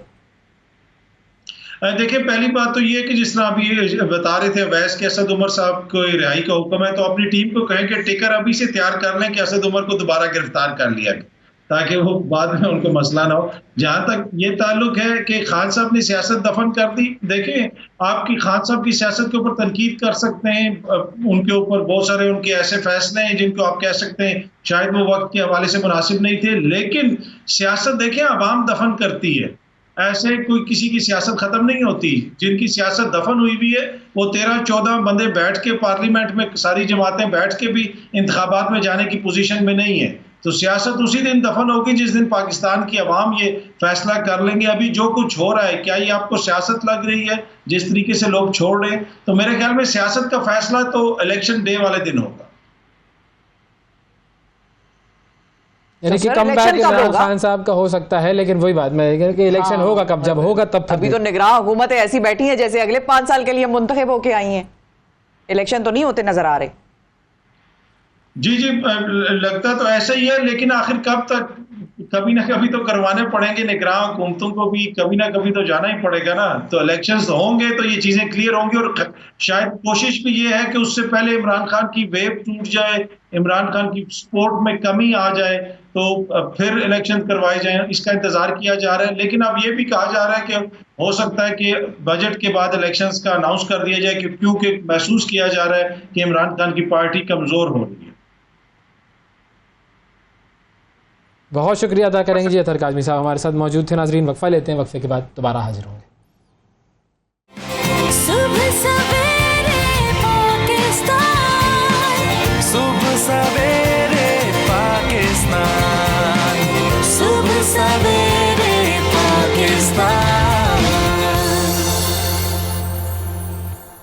वेलकम बैक जी। मसनूई जहानत की टेक्नोलॉजी ने पूरी दुनिया को अपनी लपेट में ले लिया है और इसमें मुसलसल तरक्की हो रही है। बहुत से दानश्वरों के ख्याल में मुस्तकबिल में वही अक़वाम तरक्की याफ्ता कहलाएंगी जो मसनूई जहानत के शोबे में आगे होंगे। अब एक रिपोर्ट के मुताबिक पाकिस्तान मसनूई जहानत के मैदान में 172 ममालिक में 117 नंबर पर आता है और इस सूरत हाल को बेहतर बनाने के लिए हुकूमत पाकिस्तान ने इस शोबे में संजीदगी से इक़दाम लेना शुरू कर दिए। वज़ारत IT और मवासलात ने नेशनल आर्टिफिशियल इंटेलिजेंस पॉलिसी का ड्राफ्ट तैयार किया है और इसका मकसद यह है कि पाकिस्तान को मसनूई जहानत को शोबे में मुतारिफ कराया जाए और ड्राफ्ट के मुताबिक हुकूमत मईशत के तमाम शोबों से मुंसलिक अफराद को तरबियत देगी और ये एक ऐसा जामे ड्राफ्ट है जिस पर अमल दरामद पाकिस्तान को आलमी सतह पर मसनूई जहानत की तरक्की से हम आहंग कर सकता है। इस पॉलिसी की ज़रूरत क्यों पेश आई और इसके टारगेट्स क्या क्या हैं, इस हवाले से हम बात करेंगे। हमारे साथ वफाक इंफॉर्मेशन टेक्नोलॉजी और टेलीकम्युनिकेशन सैयद अमीनुल हक साहब मौजूद हैं। अस्सलाम वालेकुम सर। वालेकुम अस्सलाम। बहुत शुक्रिया सर। सर सबसे पहले तो थोड़ा सा इस जो पॉलिसी है आर्टिफिशियल इंटेलिजेंस की उसका हमें जो थोड़ा सा बैकग्राउंड बता दें और फिर सीधा सीधा नुकात इसमें कि क्या चीज़ें हम ऐसी हैं जो कि इसमें हम करेंगे और टारगेट करें। Thank you Awais, thank you शिफा। सबसे पहले तो ये कि पाकिस्तान को नॉलेज बेस्ड इकनॉमी में ट्रांसफॉर्म करने के लिए ज़रूरी था कि मॉडर्न टेक्नोलॉजी को अपनाया जाए। साइबर सिक्योरिटी है, आर्टिफिशियल इंटेलिजेंस है, 3D प्रिंटिंग है, गेमिंग एंड एनिमेशन है। तो डेफिनेटली इनमें साथ साथ काम करते करते हमने क्या कि आर्टिफिशियल इंटेलिजेंस पे हमने कंसंट्रेट शुरू किया। आर्टिफिशियल इंटेलिजेंस में हमारी क्या ख्वाहिश है कि जो मशीन है, कंप्यूटर है, उसको हम करें क्या करें कि train to think like a human, यानी कि ये जो कंप्यूटर है उसको इस तरह का ट्रेनिंग हो जाए, उसके इस तरह की चीज़ें हो जाए कि वो ह्यूमन की तरह, इंसानी दिमाग की तरह सोचने के सलाहियत रखते हों। और इसी चीज़ को मद्देनज़र रखते हुए हमने 3-4 चीज़ों जो फील्ड टारगेट कर रहे हैं वो डिफेंस है, एग्रीकल्चर है, एजुकेशन है, और इन चीज़ों को हमने टारगेट करके आगे बढ़ना चाह रहे हैं। हमने क्या किया, हमने 2-3 चीज़ें बड़ी इंपॉर्टेंट करने की कोशिश की है कि पाकिस्तान में आर्टिफिशियल इंटेलिजेंस के ज़रिए मुलाजमत के मौके पैदा किए जाए, नंबर 1। नंबर 2, हमारी क्या ख्वाहिश है, हमारी ख्वाहिश ये हर सूरत में ये है कि यहाँ पर पाकिस्तान के अंदर जो नेशनल लेवल पे और इंटरनेशनल लेवल पे सरमायाकारी कीजिए आर्टिफिशियल इंटेलिजेंस के अंदर, ताकि के नए मौके पैदा हो सके, नए नौजवान आगे आ सके इन चीज़ों के साथ आगे। इसके साथ साथ हमने क्या किया है कि जो हमारे टारगेट है कि एक टारगेट हमने सेट किया कि कम से कम 1 लाख नौजवानों को आर्टिफिशियल इंटेलिजेंस के मुख्तलिफ जो चीज़ें हैं उसके ऊपर उनको ट्रेनिंग दी जाए, उनको आगे की तरफ लेकर आया जाए। और साथ साथ हमारी इंपॉर्टेंट ख्वाहिश है कि इन तमाम चीज़ों को सेफ़ और सिक्योर रखते हुए आगे की तरफ बढ़ा जाए। जी सही है। तो अमीनुल हक साहब, इससे पहले, इस पॉलिसी ड्राफ्ट से पहले क्या पाकिस्तान में कोई इस किस्म की आर्टिफिशियल इंटेलिजेंस के हवाले से कोई पॉलिसी या किसी किस्म की कोई कानून साजी मौजूद थी, और उसमें क्या था अगर वो मौजूद थी? अनफॉर्चुनेटली आर्टिफिशियल इंटेलिजेंस के हवाले से तो क्या आपके लिए में कि नई नई टेक्नोलॉजी आ रही है, और जब से मैंने वजारत संभाली हमारी ख्वाहिश है कि तमाम मॉडर्न टेक्नोलॉजी की, चाहे वो साइबर सिक्योरिटी हो, आर्टिफिशियल इंटेलिजेंस हो या ब्लॉकचेन हो, इन तमाम चीज़ों पे हमारे काम तेज़ रफ्तारी और बर रफ्तारी के साथ जारी वो सारी है। और इसीलिए हमने आर्टिफिशियल इंटेलिजेंस को सबसे पहले टारगेट किया। ऑलरेडी ब्लॉकचेन पे भी हमारा काम जारी है, साइबर सिक्योरिटी के हवाले से आपके लिए में कि हमने एक पॉलिसी ड्राफ्ट बना के ऑलरेडी जारी भी कर दिया। अब हम आर्टिफिशियल इंटेलिजेंस पे काम कर रहे हैं। हमने क्या किया, हमने तमाम जो पाकिस्तान के जितने भी महकमे उनको ऑन बोर्ड लिया, उनके जैसे कहते हैं प्रपोजल लिया, और प्रपोजल लेने के बाद हमने एक पॉलिसी बनाई। उस पॉलिसी को हमने पब्लिश किया। पब्लिश करने के साथ साथ मिनिस्ट्री ऑफ IT के जो हमारी वेबसाइट है उसके ऊपर भी डाल दिया। हमारी ख्वाहिश ये है कि तमाम पाकिस्तान के, तमाम ना सिर्फ पाकिस्तान बल्कि दुनिया के तमाम लोग इसके ऊपर अपना कंट्रीब्यूट करें, हमें सजेशन दें, हमें बताएं कि और क्या बेहतरी की जा सकती है। यस, 20 मई से ये ऑलरेडी क्या नाम है वेबसाइट पे मौजूद है। हम इन तमाम जो प्रपोजल, नई प्रपोजल आएगी उसको उसमें शामिल करेंगे, और एक वाज़ा 2 टोक पॉलिसी हम लेकर आएंगे ताकि पाकिस्तान के अवाम इससे फ़ायदा उठा सके। और ये जो फ़ायदा उठाने का अमल है, जाहिर है पॉलिसी आएगी, उसके ऊपर काम होगा, फिर लोग उससे फ़ायदा उठाने लगेंगे। आपको क्या लगता है पाकिस्तान का जो टेक्नोलॉजी का लैंडस्केप है वो इस पॉलिसी से, आपकी इस कानून साजी से कितने अरसे में फ़ायदा उठाने के काबिल हो जाएगा हमारा नौजवान? देखें, बड़े अच्छा सवाल आपने किया। हमने क्या किया, जब हमने वेबसाइट पे डाला है और हमने तमाम लोगों को दावत दी कि अपने अपने मशवरे, अपने अपने प्रपोजल हमारे साथ शेयर करें। हमारे 2-3 ख्वाहिश है। नंबर 1, हम एकेडमिया को ऑन बोर्ड ले रहे हैं, क्योंकि हमें पता है कि पाकिस्तान के टॉप मोस्ट यूनिवर्सिटी में अगर आर्टिफिशियल इंटेलिजेंस की, जैसे कहते हैं कि 6 मंथ की क्लासेस शुरू हो जाए, 2 साल की डिग्री क्लासेस शुरू हो जाए, 4 साल की डिग्री क्लासेस शुरू हो जाए, तो डेफिनेटली मेरे बच्चे जब आर्टिफिशियल इंटेलिजेंस के साथ डिग्री के साथ आगे बढ़ेंगे तो दुनिया में कम्पीट कर सकते हैं। तो डेफिनेटली हमने तमाम तालीमी इदारों को इस पर ऑन बोर्ड ले रहे हैं, उनके साथ आगे बढ़ने की कोशिश कर रहे हैं। इसके साथ साथ हमने क्या किया है, हमने चंद प्लानिंग तरतीब दे रहे हैं। हम सेंटर ऑफ एक्सेलेंस बनाना चाहते हैं ताकि कि यहाँ पर जो आर्टिफिशियल इंटेलिजेंस के हवाले से है, तमाम जो बड़े एकेडमिया के लोग उनको एकजा किया जा सके, उनके प्रपोजल के साथ आगे बढ़ा जा सके। हमने जो अभी जो ड्राफ्ट बनाया है, ये सिर्फ हमारा, ये जिसे कहते कहते हैं कि इनिशियल ड्राफ्ट हमने बना के दिया। हमने डेडलाइन रखी है कि 15 जून तक हमारे पास तमाम प्रपोजल आ जाए, हम इसके ऊपर फाइनल ड्राफ्ट में तब्दील करेंगे और फाइनल ड्राफ्ट में तब्दील करने के बाद हमारी ख्वाहिश होगी कि पार्लियामेंट से इसकी अप्रूवल हो जाए, कैबिनेट से इसकी अप्रूवल हो जाए, और फिर हम मेक श्योर करेंगे कि यस पाकिस्तान में आर्टिफिशियल इंटेलिजेंस को तमाम शोबे में जैसे कहते हैं कि नफाज को मुमकिन बनाया जा सके। अच्छा, ये भी बताइएगा सर कि ये जो स्कॉलर आपने बात की कि 1 मिलियन नौजवानों को हम ट्रेनिंग देंगे, ये ट्रेनिंग जो है उसका तरीकाकार क्या होगा, कौन से नौजवान इसके लिए एलिजिबल होंगे? देखिए, मेरा ख्याल है कि हमारे यहाँ बड़ी तादाद में दो चीज़ें कि BS कंप्यूटर साइंस में साथ हमारे नौजवान करते हैं, कहीं पे 4 साल का कोर्स होता है, कहीं पे 2 साल का कोर्स होता है। हमने क्या तरीके का रखा है कि यस जब हम 7 सेमेस्टर में बच्चे होंगे, 6 सेमेस्टर में बच्चे होंगे, तो हमने मुख्तलिफ आर्टिफिशियल इंटेलिजेंस के हवाले से उनके ऊपर पिक एंड चॉइस होगा कि अगर वो इस पर करना चाहते हैं तो हम उन्हें 4 महीने की और 6 महीने की मुख्तलिफ ट्रेनिंग देंगे। इसके साथ साथ हमने क्या 2 और तरीके का रखा, हमने आर्टिफिशियल इंटेलिजेंस के अंदर 6 महीने का डिप्लोमा भी कराने जा रहे हैं और फिर साथ साथ हमारे मुख्तलिफ यूनिवर्सिटीज़ के साथ राब्ता है। हमारे ख्वाहिश है कि 2 साल का और 4 साल का कोर्स भी कराया जाए, BS और MS का कोर्स भी कराया जाए, ताकि मेरा नौजवान भी दुनिया के नौजवानों के साथ इस नई टेक्नोलॉजी में कम्पीट कर सके, आगे बढ़ सके, अपना जगह बना सके और पाकिस्तान के लिए बेहतर से बेहतर खिदमत सर अंजाम दे सके।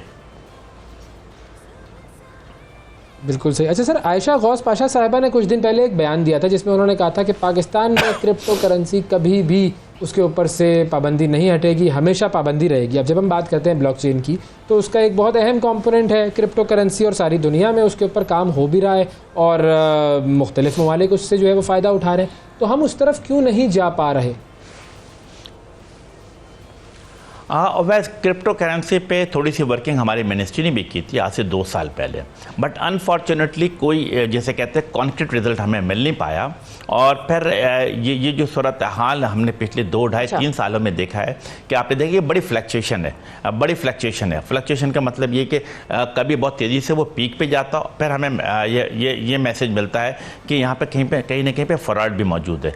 चूँकि पाकिस्तान में इस किस्म का रूल्स एंड रेगुलेशन अभी नहीं बना हुआ है और हमारे ख्वाहिश है कि डेफिनेटली रूल्स एंड रेगुलेशन बनाया जाए, इसलिए ऑफिशियली तौर पर मेरा ख्याल है क्रिप्टो करेंसी में पाकिस्तान इन्वॉल्व नहीं है। लेकिन मुझे पता है कि पाकिस्तान के बड़ी तादाद में नौजवान इसमें पार्टिसिपेट करते हैं, क्रिप्टो करेंसी के हवाले से कुछ पैसे भी बना रहे हैं और कुछ पैसे लूज़ भी कर रहे हैं। लेकिन मेरा मशवरा अपने नौजवानों को ये कि जब तक कि पाकिस्तान में कोई कायदा कानून ना बन जाए, जितना अवॉइड कर सकते अवॉइड करें। सही है। और सर 5G के बारे में भी बड़ा सवाल होता है कि कब आएगा पाकिस्तान में 5G इंटरनेट? मेरा ख्याल है कि शिफा इट्स ए वंडरफुल क्वेश्चन। मेरी तो ख्वाहिश मतलब शुरू दिन से जब मैंने वजारत संभाली थी, साथ साथ आपने देखा कि 4G के साथ साथ मेरी कंसंट्रेशन हर महीने में बल्कि हर 15 दिन पे 5G प्रिपरेशन के हवाले से मैं मीटिंगें भी करता चला आ रहा हूँ। बट अनफॉर्चुनेटली जो आपने देखा कि जो पॉलिटिकल सूरत हाल है, जो इकनॉमिकल सूरत हाल है पाकिस्तान की बनी है, इस पर 5G को लॉन्च करना मेरी तो ख्वाहिश थी कि मैं हर सूरत में जून के महीने में 5G को पाकिस्तान में लॉन्च करूँ। लेकिन जो सूरत हाल बनती चली आ रही है, मैं समझता हूँ कि यकीनन हम इस पे 4 से 6 महीना और लेट हो जाएंगे। लेकिन टारगेट लाजमी तौर पे कि 5G को पाकिस्तान में लॉन्च किया जाए। अगर पाकिस्तान के तमाम शहरों में नहीं तो एटलीस्ट पाकिस्तान के 3 बड़े शहरों इस्लामाबाद, लाहौर और कराची के लिए हमारी तैयारी जारी बस आ रही है।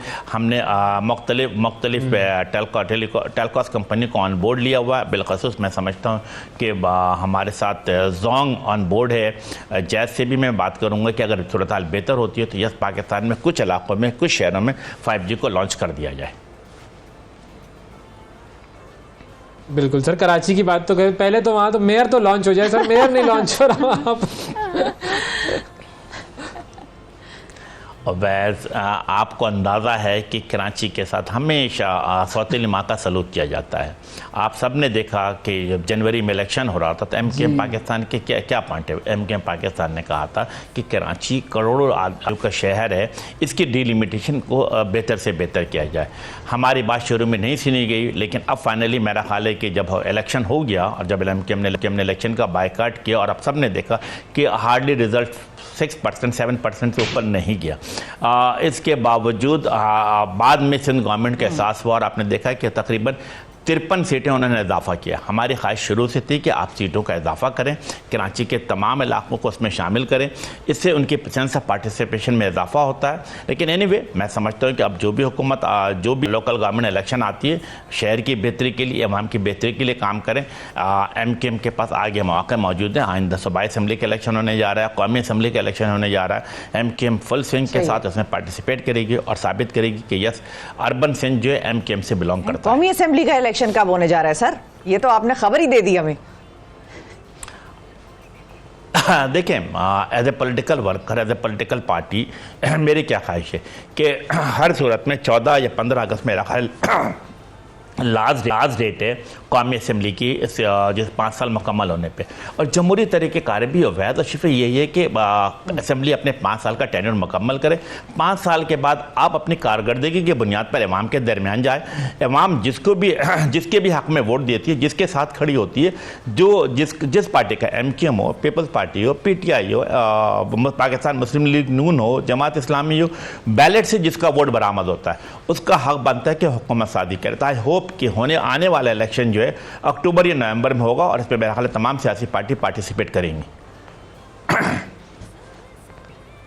सही। बहुत शुक्रिया अदा करेंगे जी। अमीनुल हक साहब हमारे साथ मौजूद थे जी। बात थी पाकिस्तान की आर्टिफिशियल इंटेलिजेंस की पॉलिसी की। अब ये जो आर्टिफिशियल इंटेलिजेंस और ये जो सारे नए मामलात हैं टेक्नोलॉजी के, ये किस तरह से हमारी ज़िंदगी को तब्दील कर रहे हैं, इस हवाले से हम बात करेंगे। हमारे साथ टेक्नोलॉजी एक्सपर्ट जनाब अहमद मंजूर साहब मौजूद हैं और उनसे हम बात करेंगे कि जी ये क्या मामला है, कैसे कैसे हम अपनी ज़िंदगी को तब्दील होता हुआ देखेंगे आने वाले चंद सालों में। अस्सलाम वालेकुम। वालेकुम अस्सलाम। कैसे हैं जनाब? ठीक ठाक हैं? अल्हम्दुलिल्लाह। आप बताएं। सर देखें, गवर्नमेंट तो ले आई है आर्टिफिशियल इंटेलिजेंस की पॉलिसी, ठीक है जी। अब ये हमने नाम तो सुन लिया आर्टिफिशियल इंटेलिजेंस और ये वगैरह वगैरह वगैरह, ज़िंदगी तब्दील हो रही है।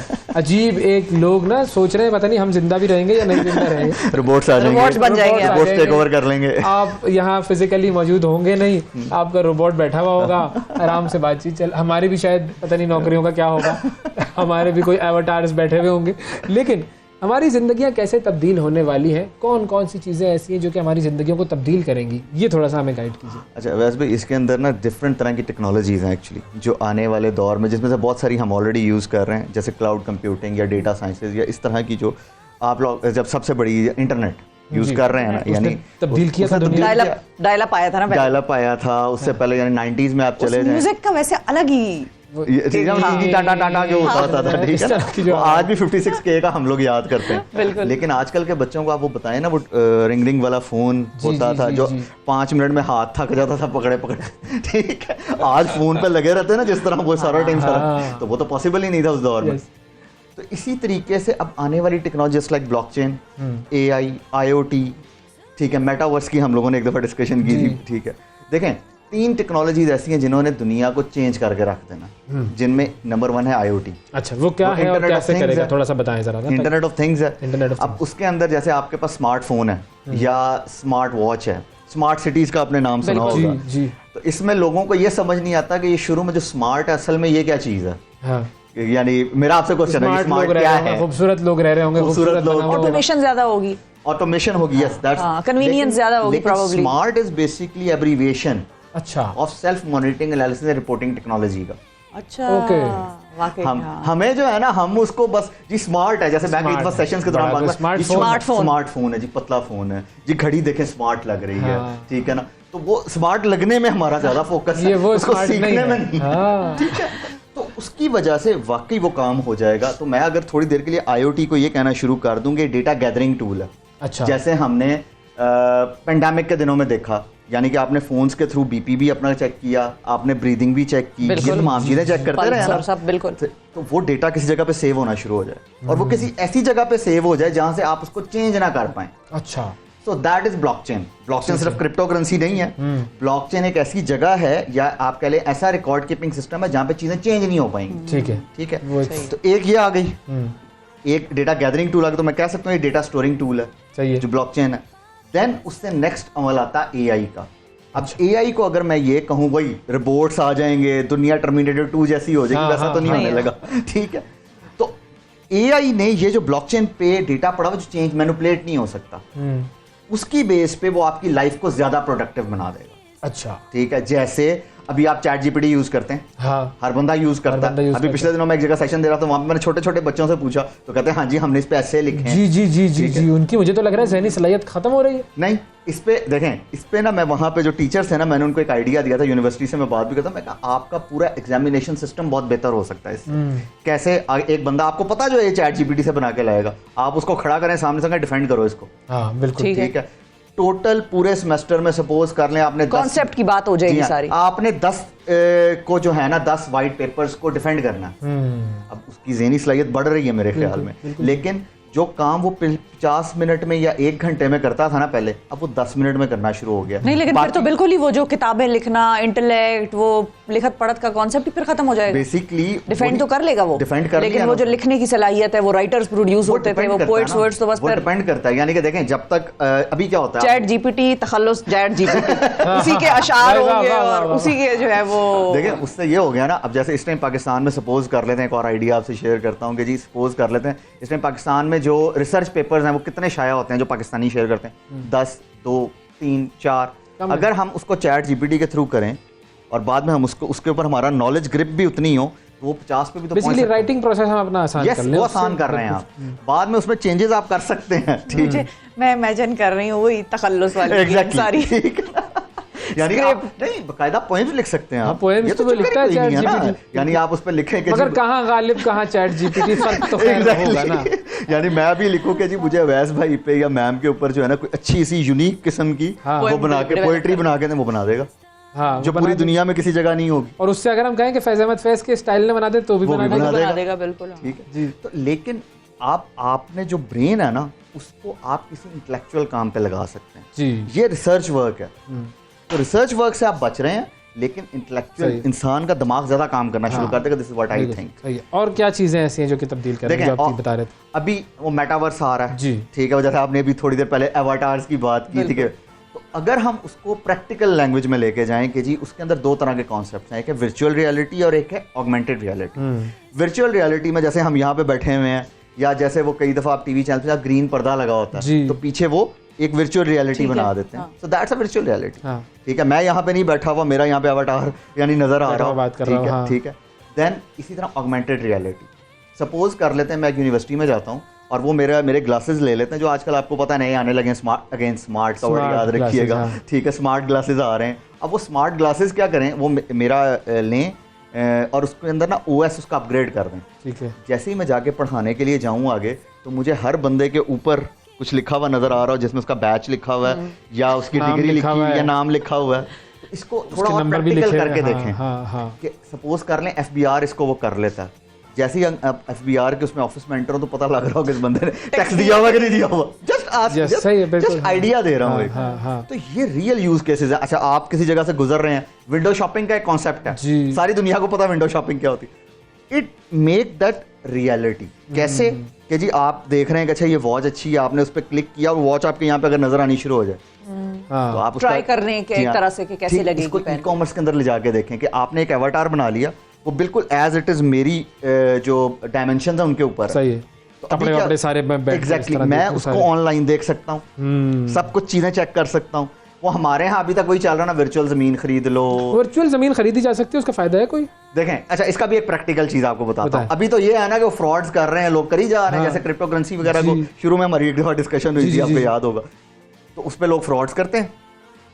देखें, लेकिन रियल एस्टेट ने उसको इस तरह से वो लेके आए हैं कि ग्लासेस बना दिए और आपको एक जगह खड़ा कर देते हैं कि अब देखिए अगर आप ये फ्लैट खरीदेंगे तो this is going to be your apartment की बेस पे भी तो हो सकता है। बिल्कुल, कि आपने उसको बताया कि मेरा 1 कनाल जगह और मुझे 2 मंजिला घर चाहिए, नक्शा बनाओ। हाँ, नक्शा, तो वो आपको एक जगह पे एक मल्टी डायमेंशनल ट्रेडमिल पे खड़ा करे और साथ आपको गॉगल्स लगा दे और आप उसका फीलर ले रहे हैं। सो मेटावर्स इज बेसिकली फील।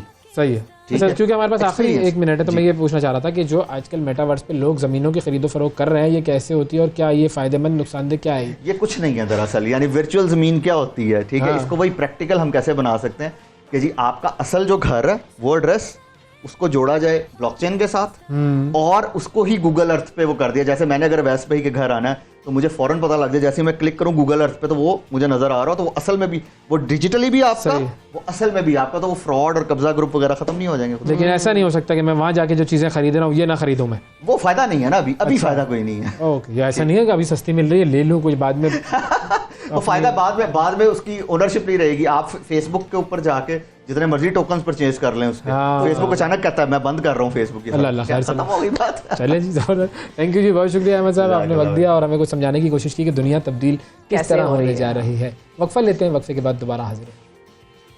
सुबह सवेरे पाकिस्तान, सुबह सवेरे पाकिस्तान, सुबह सवेरे पाकिस्तान। वेलकम बैक जी। पाकिस्तान की जो धरती है उसने बहुत सारे दानिश्वरों को जन्म दिया है और उनके काम की दुनिया मोतरफ है। उनमें एक बहुत बड़ा नाम है अकबर एस अहमद साहब का। उन्होंने अपना सफ़र तो ब्यूरोक्रेट के तौर पर शुरू किया था, लेकिन फिर उन्होंने इख्तियार से ज़्यादा इल्म की तरफ तवज्जो दी और इल्म की तरफ वो चले गए। तालीम और तसनीफ़ के शोबे से मुंसलिक हो गए।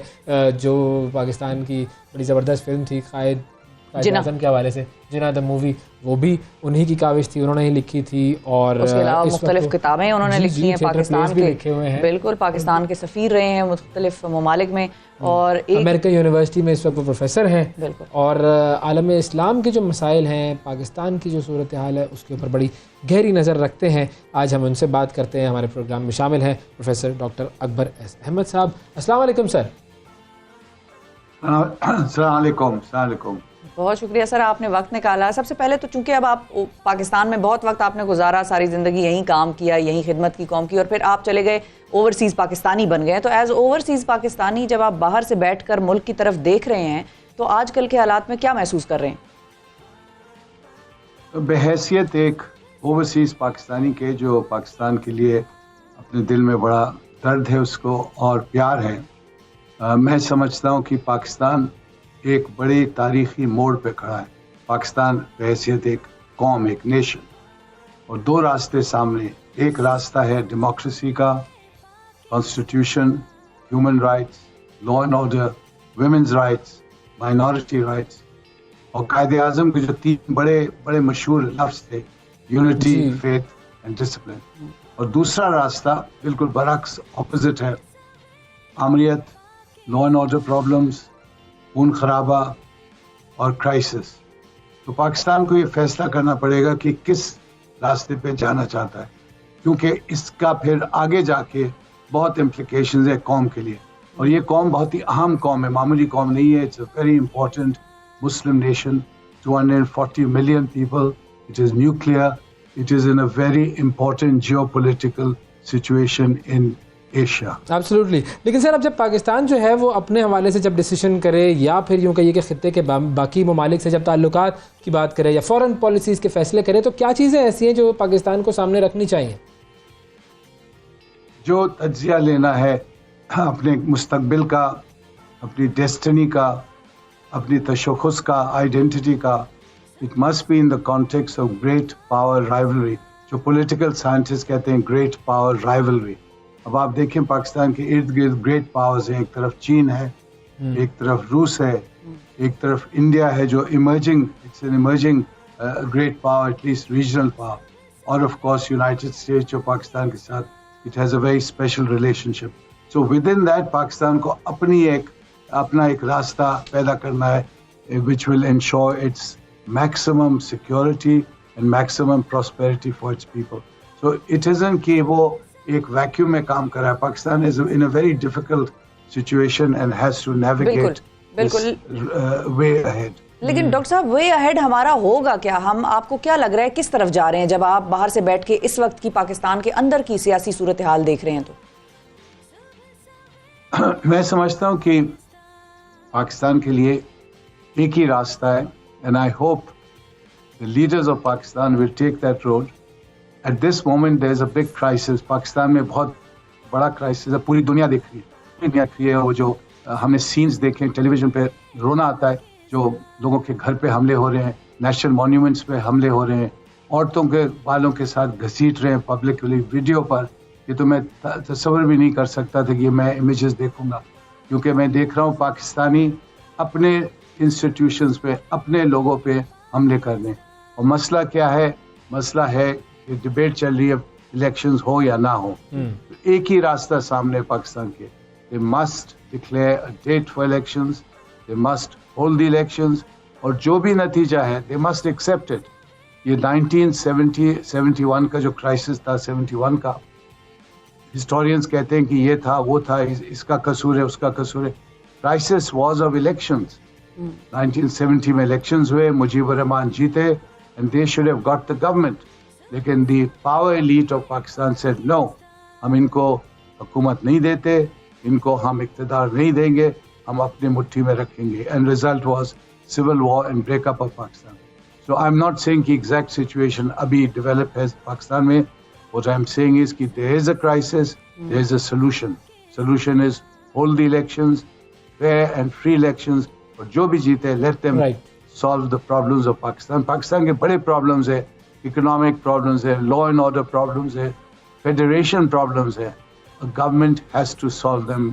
ये government या the next government या the elected government, but they have to be solved, and it can only be solved through elections. So the people of Pakistan feel yes, we have participated. जो आपका मामूली आम आदमी है सिंध में या बलूचिस्तान में या पंजाब में, फ्रंटियर केपी प्रोविंस में, वो ये महसूस करे कि जी हाँ, हम पाकिस्तानी हैं, हमने अपना वोट दिया और अब हम फैसला देखते हैं और हम इस हुकूमत के पीछे हैं कि आगे बढ़े और हम सबको ऊंचे ले। तो सर, आपके ख्याल में वैसे पाकिस्तान और पाकिस्तानियों ने कभी भी जमहूरियत का जो सही एसेंस है उसको समझा है? देखिए, ये बड़ा अहम सवाल है, क्योंकि पाकिस्तान की तारीख is a kind of struggle. आप देखें, अगर एनालाइज करें, मैं तो एक पॉलिटिकल साइंटिस्ट हूँ, आप देखेंगे कि पाकिस्तान की जद्दोजहद मुसलसल it is towards democracy. Democracy चलती है, हुकूमत आती है, 5-6 साल चलती है और इट इज़ टॉपल और मिलिट्री रूल स्टार्ट्स। तो Pakistan history is moving between democracy and military rule. तो अब पाकिस्तान को फैसला करना है, जैसे मैंने कहा था, दो जो रास्ते हैं, कौन सा रास्ता अख्तियार करना है। और अगर ये डेमोक्रेटिक पाथ नहीं लेता पाकिस्तान, तो फिर बहुत पीछे रह जाएगा। तो इट्स वेरी इंपॉर्टेंट कि पाकिस्तान ये फैसला करे और आगे बढ़े जुर्रत के साथ, कॉन्फिडेंटली और secure about the future. Because ये स्ट्रगल ये आजकल के दौर की नहीं है, ये मुस्तकबिल की है। जो आपकी पाकिस्तानी आबादी है, ज़्यादातर यंग पाकिस्तानी से, ये दुनिया में is one of the youngest populations. इनका आप सोचें, इनकी कैसी दुनिया होगी 20 साल 30 साल के बाद। ये ओवर पॉपुलेटेड मुल्क होएगा, लिमिटेड रिसोर्सेज होंगे और ग्रेट पावर राइवलरी चारों तरफ पाकिस्तान को घेरे हुए। इट्स वेरी इंपॉर्टेंट कि यंग जनरेशन आपकी तालीम याफ्ता हो, अवेयर हो ऑफ द वर्ल्ड और इंटरेक्शन विद द वर्ल्ड करने को तैयार हो, confidently as Pakistanis with patriotic hearts and with clear vision कि ये हमारा मुल्क है, ये हमारी आइडेंटिटी है और हमें आगे कैसे जाना, कहाँ जाना है। तो सर, आगे बढ़ने के लिए आपके ख्याल में पाकिस्तान के कौन से 3 ऐसे इश्यूज हैं जिन पर के हंगामी बुनियादों पर काम करने की हम सबको जरूरत है? मैं तो समझता हूँ कि पाकिस्तान के लिए, पाकिस्तानी नई नस्ल के लिए मोस्ट इम्पोर्टेंट जो प्रोजेक्ट है वो है तालीम। तालीम पे अगर हम नहीं एम्फसाइज करेंगे तो हमें बहुत इसका नुकसान होगा। और मुझे तो ताज्जुब होता है, आप देखें, हमारा मज़हब है मेजॉरिटी का इस्लाम, और इस्लाम में इतनी एम्फसिस है ऑन तालीम कि कुरान शरीफ में बार बार इल्म का जिक्र है। It is the second most used word in the Holi Quran. आप सोचें, पूरे कुरान शरीफ में अल्लाह ताला अगर चाहता तो कहता कि ताकत हो और पैसा बनाओ और जो भी है, बार बार कुरान शरीफ कहता है इल्म इल्म इल्म इल्म को हासिल करो। इल्म इतना इसका दर्जा है कि ये इबादत के लेवल के इसकी अहमियत है। तो अब आप हकीकत देखें, पाकिस्तान की हकीकत ये है कि हम इतना कम खर्चा करते हैं तालीम पर। औरतों के लिए तो there is virtually no education. मैं ये नहीं कह रहा हूँ कि there some very educated and very brilliant women and young men in Pakistan, but मैं कह रहा हूँ ओवरऑल, आप ओवरऑल स्टेटिस्टिक्स देखें तो Pakistan is very very very low on the international scale. तो हमें इसकी तरफ तवज्जो करनी है। We have to educate the young generation, fully इस पे एम्फेसिस करें। और साइंस, IT, ऐसी डिसिप्लिन जो जदीद हैं, जो इनको तैयार करें कि दुनिया के साथ ये इंगेज करें और मुकाबला करें, वरना बहुत पीछे रह जाएंगे। और मैं तो एक प्रोफेसर की हैसियत से बोल रहा हूँ, ऑन कैंपस मैं देखता हूँ हमारे जो स्टूडेंट्स आते हैं पाकिस्तान से, बड़े ब्रिलियंट होते हैं, बड़े हार्ड वर्किंग हैं, लेकिन उनका बड़ा डिसएडवांटेज होता है क्योंकि वो कम्पीट कर रहे होते हैं और स्टूडेंट से जिनको ऑलरेडी ये फैसिलिटीज मिली हुई है। सो हमें ये नेक्स्ट जनरेशन को ये फैसिलिटीज देनी है ऑफ टॉप एजुकेशन। और अगर इकोनॉमिक ग्रोथ की बात करें तो अगले 5 से 10 सालों में आप उसे कहाँ देखते हैं? देखिए, मैं डिस्ट्रिक्ट्स में रह चुका हूँ बहैसियत commissioner, political agent, deputy commissioner, और मेरे लिए economic growth is very important for any society, specially Pakistan. अब ये मेरा मंतक आप फॉलो करें, इकोनॉमिक डेवलपमेंट प्रायोरिटी है जो पाकिस्तान गवर्नमेंट देती है, हर गवर्नमेंट, ये प्रेजेंट गवर्नमेंट बार बार एम्फसाइज कर रही है economic growth, previous government economic growth, उससे पहली गवर्नमेंट इकोनॉमिक ग्रोथ। लेकिन economic growth it cannot function in a vacuum. जब मैं डिस्ट्रिक्ट में था, मैं देखता था कि जब तक लॉ एंड ऑर्डर नहीं है, जो स्टेट है, जो एंटरप्रेन्योर है, जो बिजनेसमैन है, वो बहुत ही रिलक्टेंट है अपना पैसा लगाने के लिए इन एन इंडस्ट्री। बिकॉज वो कहता है मैं पैसा लगाऊंगा, कल को कोई मेरे वर्कर्स को या मेरी चौकीदार को अगवा कर लेगा या हमला कर देगा मेरी फैक्ट्री पर, तो मेरा नुकसान होगा।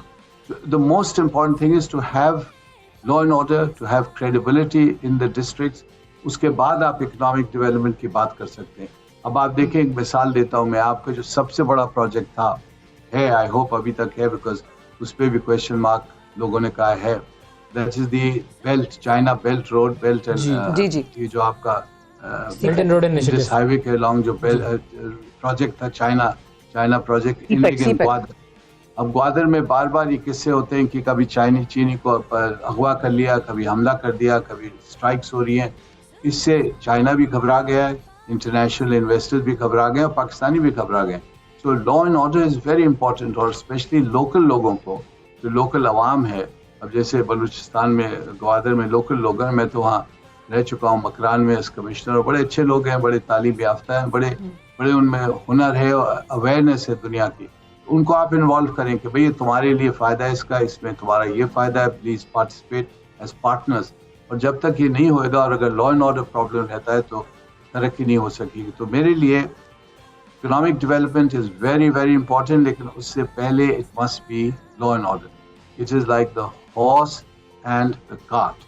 जो आपने मुहावरा सुना है कि जब आपका घोड़ा है वो कार्ट को खींचता है, लेकिन आप कार्ट घोड़े के सामने नहीं लगा सकते, वरना वो कार्ट जो है वो आगे नहीं बढ़ेगी। तो हम जो करते हैं पाकिस्तान में, we put the cart before the horse. सही है, बिल्कुल सही है। और डॉक्टर साहब, अब बाहर की दुनिया में इस वक्त जब लोग बात करते हैं पाकिस्तान के बारे में, तो उनके माइंड में पाकिस्तान का क्या तासुर होता है? क्या वो बाहर से देखकर पाकिस्तान के बारे में परसीव करते हैं?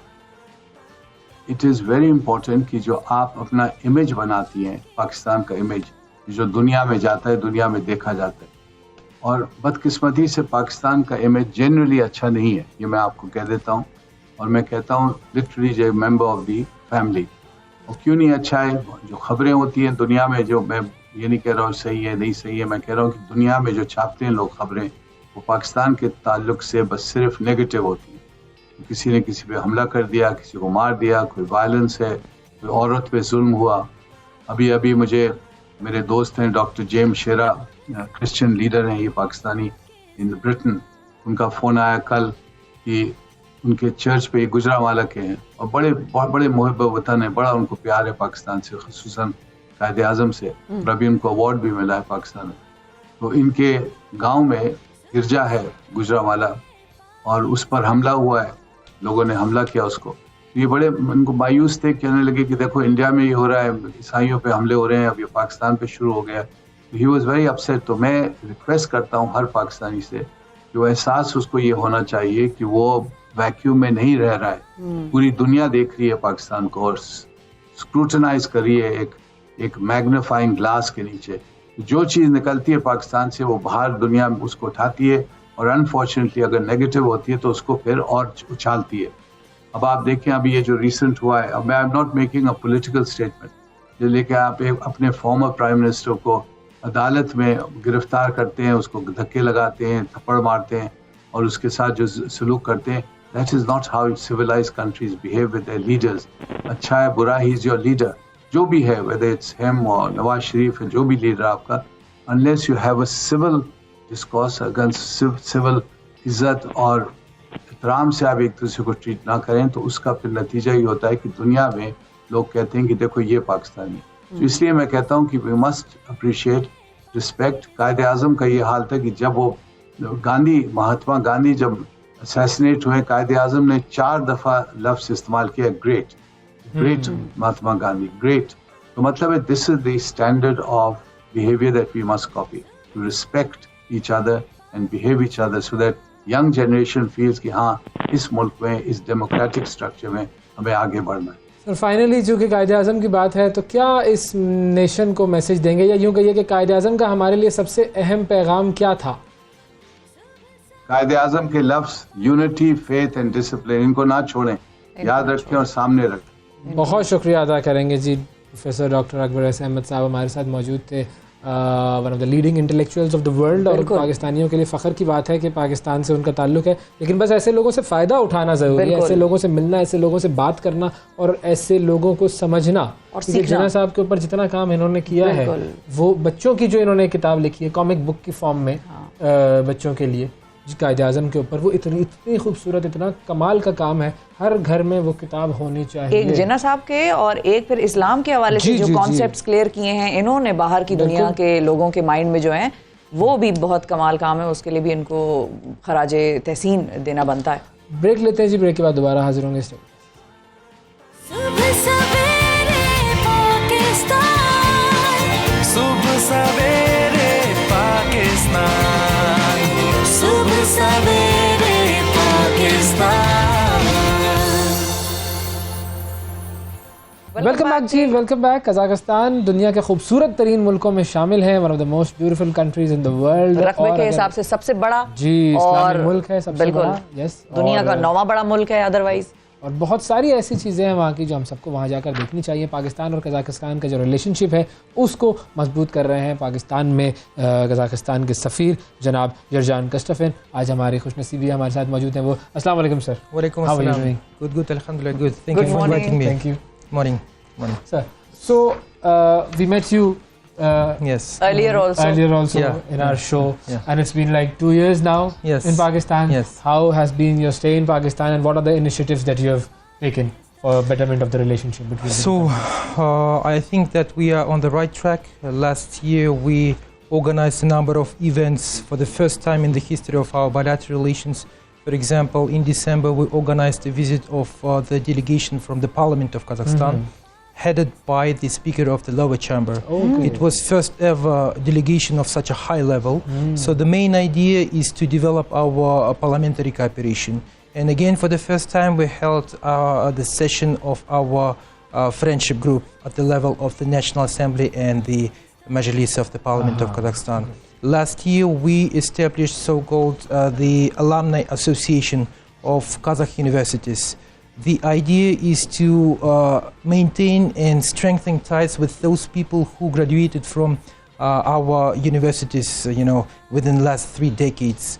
In May last year, we organized the biggest single country exhibition made in Pakistan 2022. Wow. More than 130 business people from Pakistan came to participate in this event.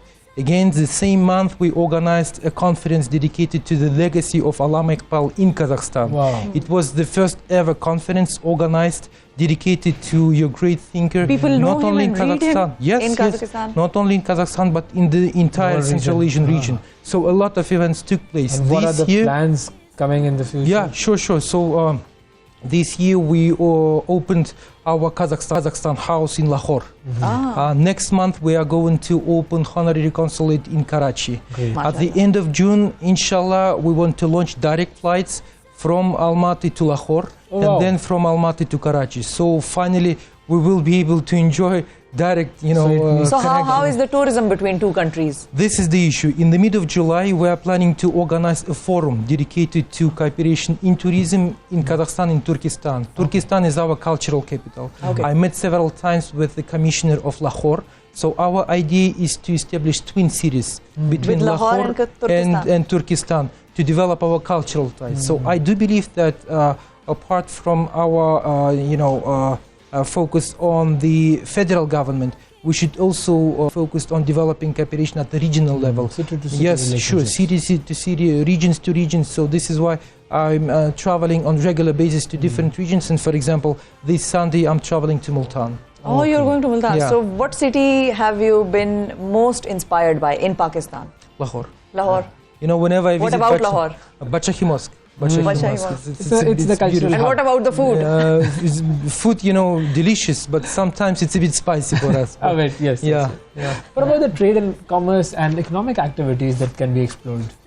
In terms of our bilateral trade, I must say that with the government of Pakistan, we are working on two very important documents. The first one is the transit trade agreement, and the second one is about establishing collaboration between our customs administrations. And we do believe that it will help us to boost our bilateral trade. This year, we are planning to organize different events dedicated to strengthening B2B ties. Recently, I met with the Islamabad Chamber of Commerce, and they confirmed their willingness to send 150 business people from the capital alone to Kazakhstan to explore the business opportunities. I met also with the Rawalpindi Chamber of Commerce, Lahore Chamber of Commerce, Karachi, Multan, Faisalabad, so on and so forth. All of these people, they are waiting for the direct flight to start. So as soon, Will there be a free visa service also? Because I think you've started something for India. You see, with Pakistan, we are planning to organize visa facilitation centers in Karachi and in Lahore. So step by step, we will be, facilitating visa regime between our countries. Okay. And what is it that is, what are the things that could be traded between both the countries? What is it that specifically is for both countries to trade? When what it kind comes of commodities? Yeah, sure. When it comes to our bilateral trade, I must say that it's a kind of complementary cooperation. Why? You need energy. Energy, yeah. Kazakhstan is one of the richest countries in the world. Oil and gas production. Yes, we have oil, we have gas, we have uranium, we have coal, so on and so forth. Vice versa. We are developing our textile industry. You are in top 10 in the world. Yeah. So we are developing our pharmaceutical industry. We have one of the best pharmaceutical industry in the region. Agriculture, surgical instruments, construction sector, IT sector. There are so many avenues for developing our cooperation. So I do believe the main issue that we need to address is lack of connectivity. Right. As soon as we have direct flights, we will be able to bring our cooperation to a new level. So whenever I meet with business community, I will say that for me, B2B, it is not only about business to business, it is also about billions to billions, and brothers to brothers. Because it is about revival of brotherly relations that we used to enjoy in the past. This is very important. Inshallah. Thank you. Great plans. And we look forward to achieving them. हमारा आज के programme से इतना ही नाजरीन अपना बहुत ख्याल रखिए और हमें दुआओं में याद रखिए अल्लाह हाफ़िज़ सुबह सवेरे पाकिस्तान